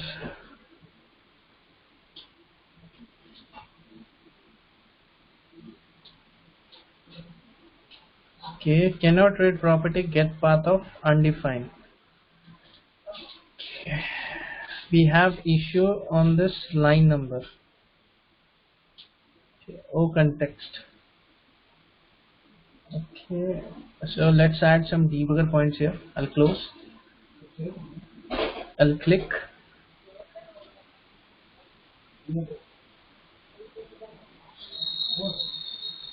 Okay, so now what happened in the O context? I'm getting undefined. So what is the reason that I'm getting the undefined? Because what I will do, I'll let you know that. Okay, I'll copy this. I'll go back to the console and I'll paste it here. But why I'm getting undefined? Because when I added a model name, right? Because we have added a model name, so we have to make sure that we pass the model name inside the get binding context. Okay, so I'll pass the model name that we have added recently. So what is the name? This is the model name, right? Model name, quotes. See, now I'm able to get the data. Okay, because we have added the model name, and previously it was just a default model, so model name was not there, so that's why it was able to get the binding context. Okay, so I'll pass the model name inside this. I'll save, and now I'll reload.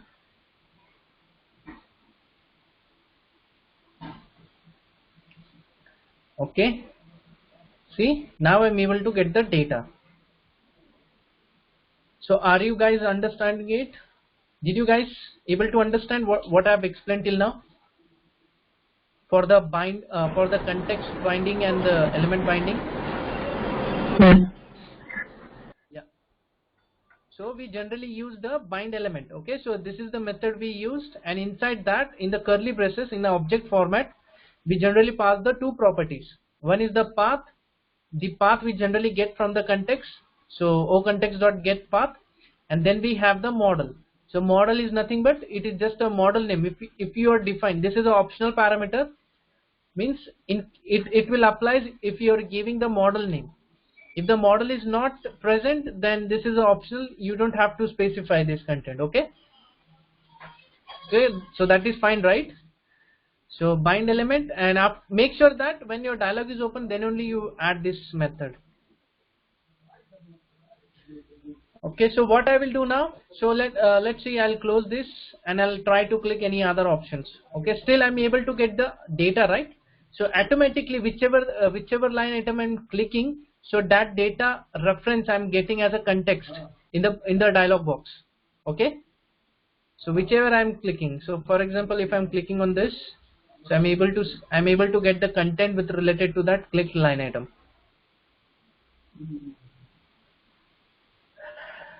Is this fine? So anyone has any questions in this? So we have covered the binding types, and in the models we have covered the JSON model today. Okay. So before proceeding with the next topic, anyone has any questions in this you want to ask? Please feel free to ask any questions if you have right now. This is very important topic, because in a UI5 development we generally do all these things, and it is very helpful in so many cases for the application development. Without this you cannot work on the UI5 application.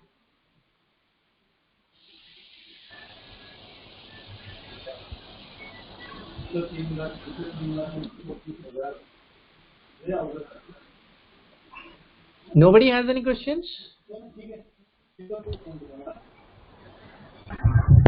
Can you once again go to Which part you want me to explain? the selection part. This one? Okay. Yes. Okay. Okay. So in handle selection, this method is called on the press event of standard list item, right? So we have added this method on the standard list item. So this standard list item, it is the children of the list parent, right? So list is a parent, and sorry. Yes. Yeah. Okay. So this standard list item is acting as a children for the list. Okay. So we have added the event for the standard list item. So when I click on this, so that event will be triggered. Okay. Which event? This press event. Okay. So this press event will trigger when I click on any one of this standard list item. Okay. So when I click, so first thing I have to make sure that I need to get the context. Okay. So that context I want it when I click on this line item. Okay. So when I click on this line item, so in the meanwhile what will happen in the O event, I'll get the context. So whatever the line item I clicked, all the detail information of that clicked line item I'll receive in the O event. Okay. So I'll store that context in one variable, O context. Okay. So you generally we use the syntax as oEvent.getSource.getBinding context, and inside the getBinding context, if the model is if you are not using any model name, so model name is not defined for your model, so you don't have to pass any value to this method. If the model name is defined, make sure that you pass the model name inside as a parameter to this method getBinding context. Okay. So once I have the context in a variable, so I'll call the method as a getPath. So with the help of this getPath, I'm able to get the path. Okay. And inside this O dialog, so O dialog is nothing but what we are doing for this O dialog. I'm setting the context. Okay. So this O dialog, I'm setting the context. So once I'm having the context to this O dialog, I can easily access whichever the properties I want to access from the model. Okay. Automatically it will access it. So dialog will have all the access, all the detailed information access of this product. Okay. When I do the bind element, O dialog dot bind element, and inside that path and model. Is this fine?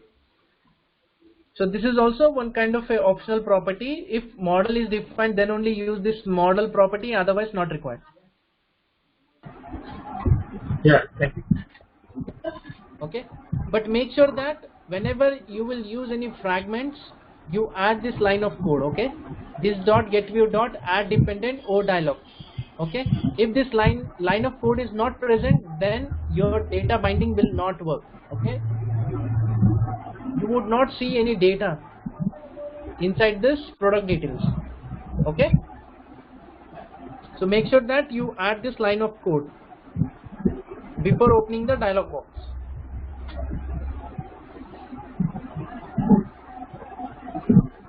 Okay, so is this fine? Yeah. Okay. So let's proceed with one last topic, that is the binding modes. Okay. So we'll see only the binding modes. So binding types we have seen, the binding syntax we have seen. One thing, the one important topic is the binding modes. Okay. So generally JSON model supports 3 binding modes. One is the one way, second is the two way, and last one is the one time. Okay. So these are the 3 binding modes generally the JSON model supports. Okay. XML model also supports, but the resource model only supports one time and the one time and the one way. Okay. And but for the OData model also it supports all these 3 binding modes. Okay. So what are these modes? So let's say now I'll go back here. I'll comment this code. Okay. So before we start anything, it must be clear for you. I'll make it more simpler for you guys.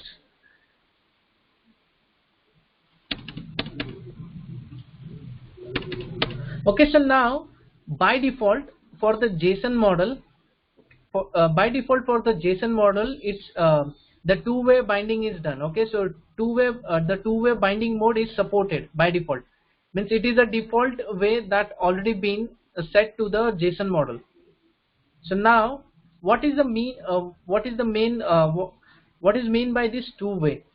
Okay, so so now what I've done, this is my input control, and for this input control the value is a property. Okay, and the model name I've defined the I've initialized the value property with this model's property name. Okay, so now I'll copy this. Okay, I'll define one more input field. Okay, so I'll add one more property as value live update as a true. So this input field will be updated on real time if you change any value in the model.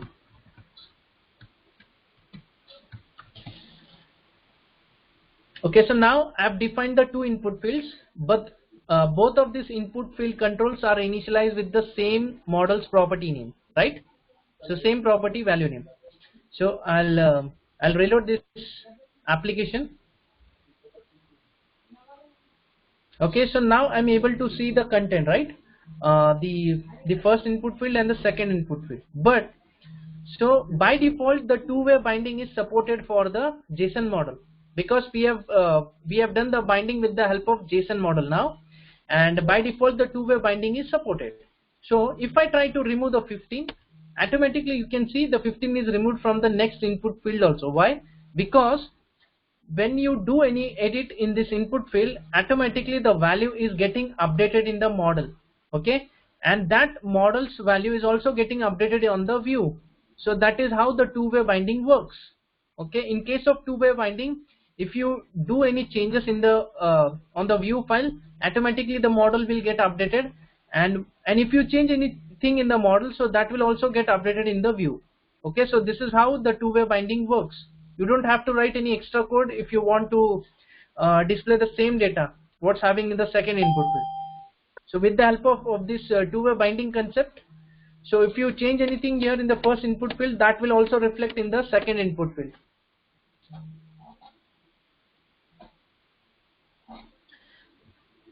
So are you guys getting this, the two-way binding?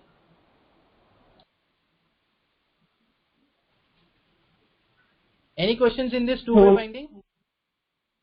So is it changing the values in JSON file also?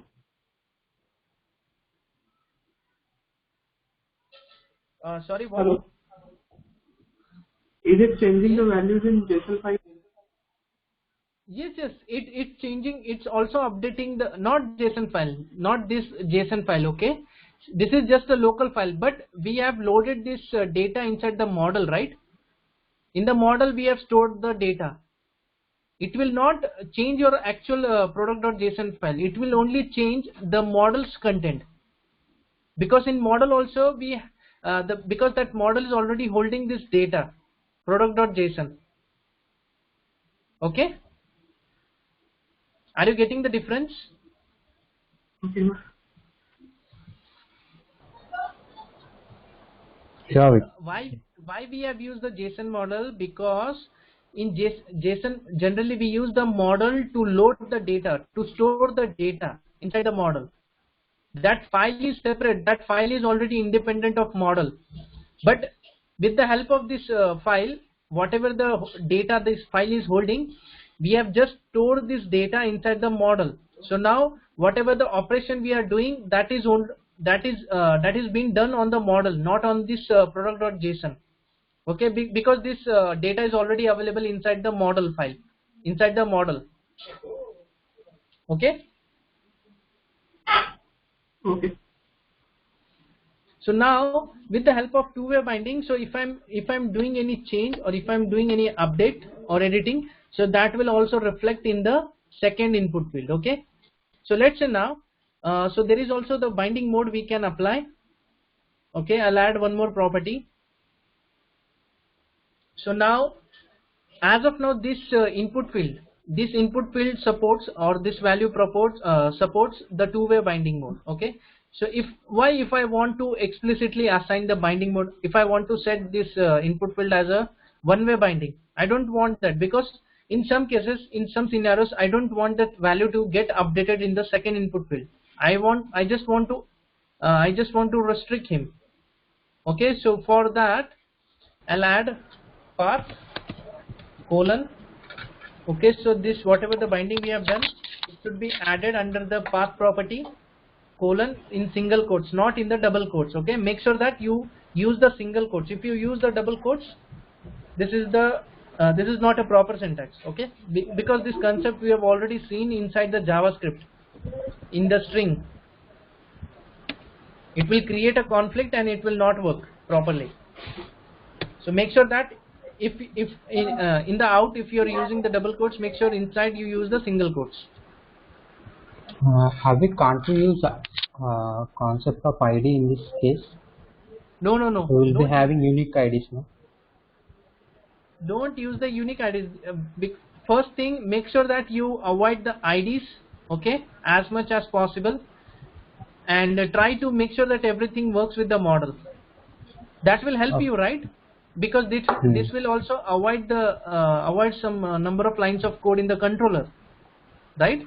Okay. Yeah. If you want to reduce the code, so make sure you use the models properly. Okay. Okay, so what I have to so if I want to set this input as a, instead of two-way, as a one-way, so I'll add the mode colon sap.ui dot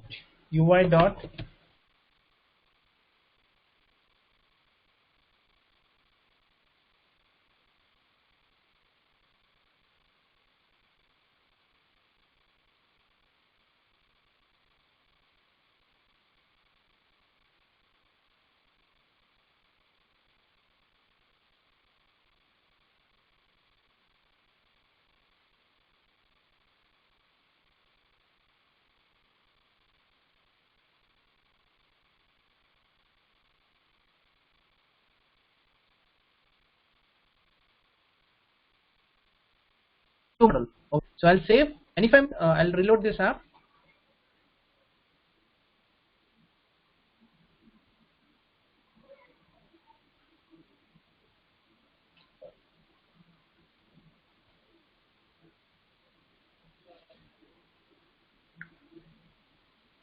Okay, so I think there is some syntax error.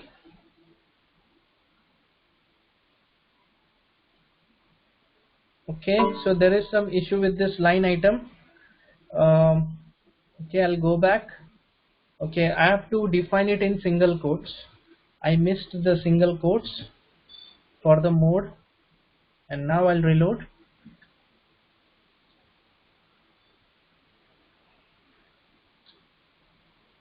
Now it should work. Okay, so now this input field, first input field supports what? One-way binding, and the second input field by default it supports two-way binding. if I'm changing anything in the first input field, it will not reflect in the second input field. Why? Because as of now data is just flowed from the model to view, not from the view to model, right? So that's why that is the one way. But in two way it flows from the two cases, that is from model to view and from view to model also.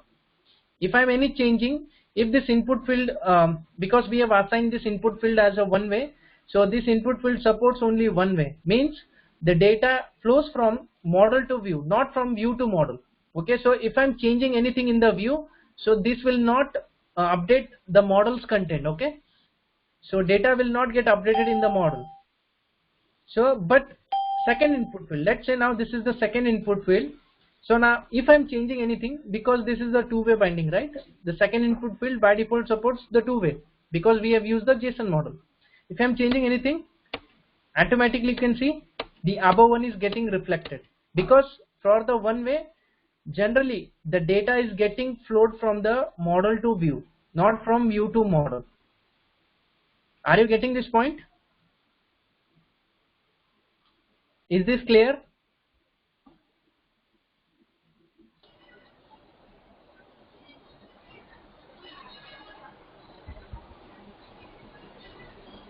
Is this fine? Yeah. Okay, so just try to understand this concept. This concept is very important. Okay, so let's say now if I want to access any content, okay, so without accessing this controls ID, I can also access the details from this model. With the help of model, I can directly access the content of this input field, because for this input field I have binded this property, right? So this name property will get automatically updated with the latest content what we have already done on the view file. So if I am changing anything, so this data only will get reflected in the model, not in the actual product.json file. Okay, it only get updated in the model. But in case of one way, generally the data will not flow from view to model, it will only flow from the model to view. But in case of two way, the data will flow in the vice versa, from the model to view and also from view to model. Okay, so this is the one way and the two way. So what about the one time? So for the one time we will see this tomorrow in the I18's model, okay, in the resource model. So resource model is left, right? So for the resource model we see how the one time works. So I'll give you the generic information. I'll tell you what it means. One time means once the binding is done, okay, means generally the data will also flow from the model to view. After that you cannot change it. Okay, after that the view will not get reflected.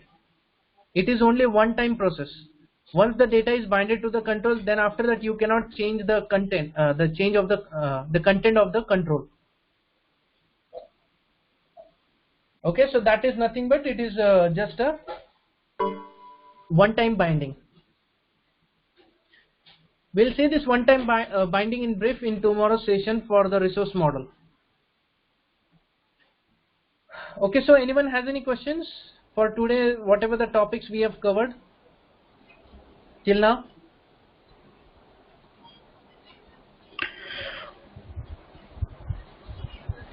If nobody, so we can wrap this call. So before wrapping, so I can give you guys some couple of assignments. So okay, it's the same assignment you need to follow.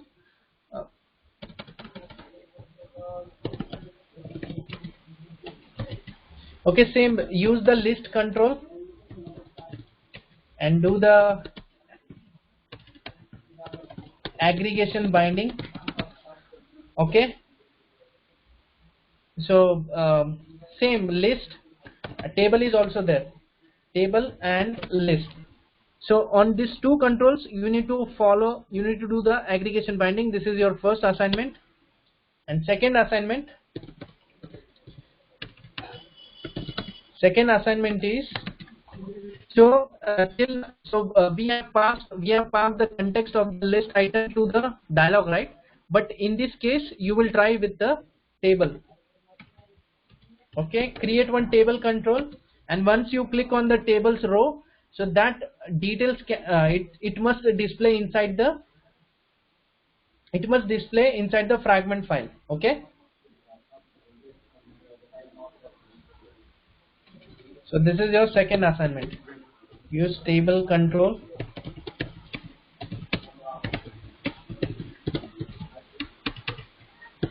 Context of go to dialog. Okay, this is your second assignment. Okay, so this is fine, right? All of you?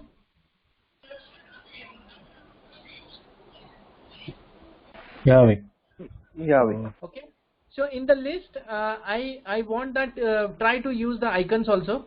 Okay. And one more thing. So for the icons, if you want to use any UI5 icons, so there is one link or there is a tool that already provided by the SAP for the icons. So we already have an icons library for the UI5 application. So I'll write SAP UI5 icons. Okay, so we have one UI5 icons explorer. Inside that you can directly use these icons if you want to use. Okay, so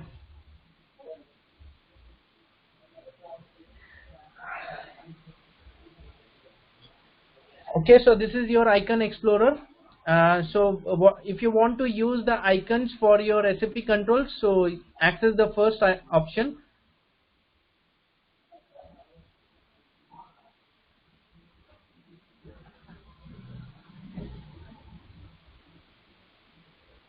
Okay, so this is the icons explorer. Okay, so now any icon if you want to access, you can directly access it. Okay, so let's say now let's say I'll search for the save icon. Okay, so this is the save icon. So now this icon I just want to display it on the button. So this I have to copy, or I can directly click on the copy icon. I'll copy. I'll go back. So now where is the button I'm having? I think I don't have the button. Okay, I'll declare one button here.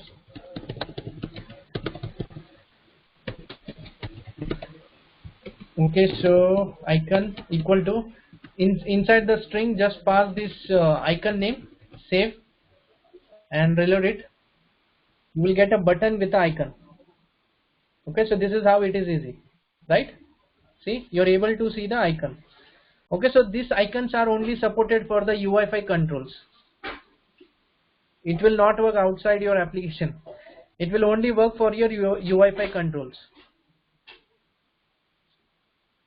Okay, so I think this much of information is enough for you guys for today. Okay, so please try to utilize your this weekend and 1 week. I think you are getting the one more week. So till next Saturday, please try to complete these two assignments: the table and list aggregation binding, and just pass the context of the clicked row from the table to the dialog. Okay, so if anyone has any issues, so please let me know. Please feel free to connect with me on WhatsApp, or you can also give me a call. Okay, that will also be fine. Yeah, sure. Okay.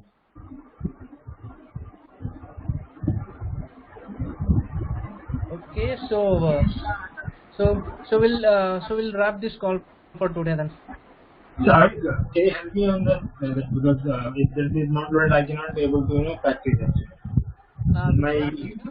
That UI is not working. That you send me to. Achha, that product.json file you are saying? Yeah. Okay. Because if it is not right, I cannot be able to practice that. Okay, so this fine.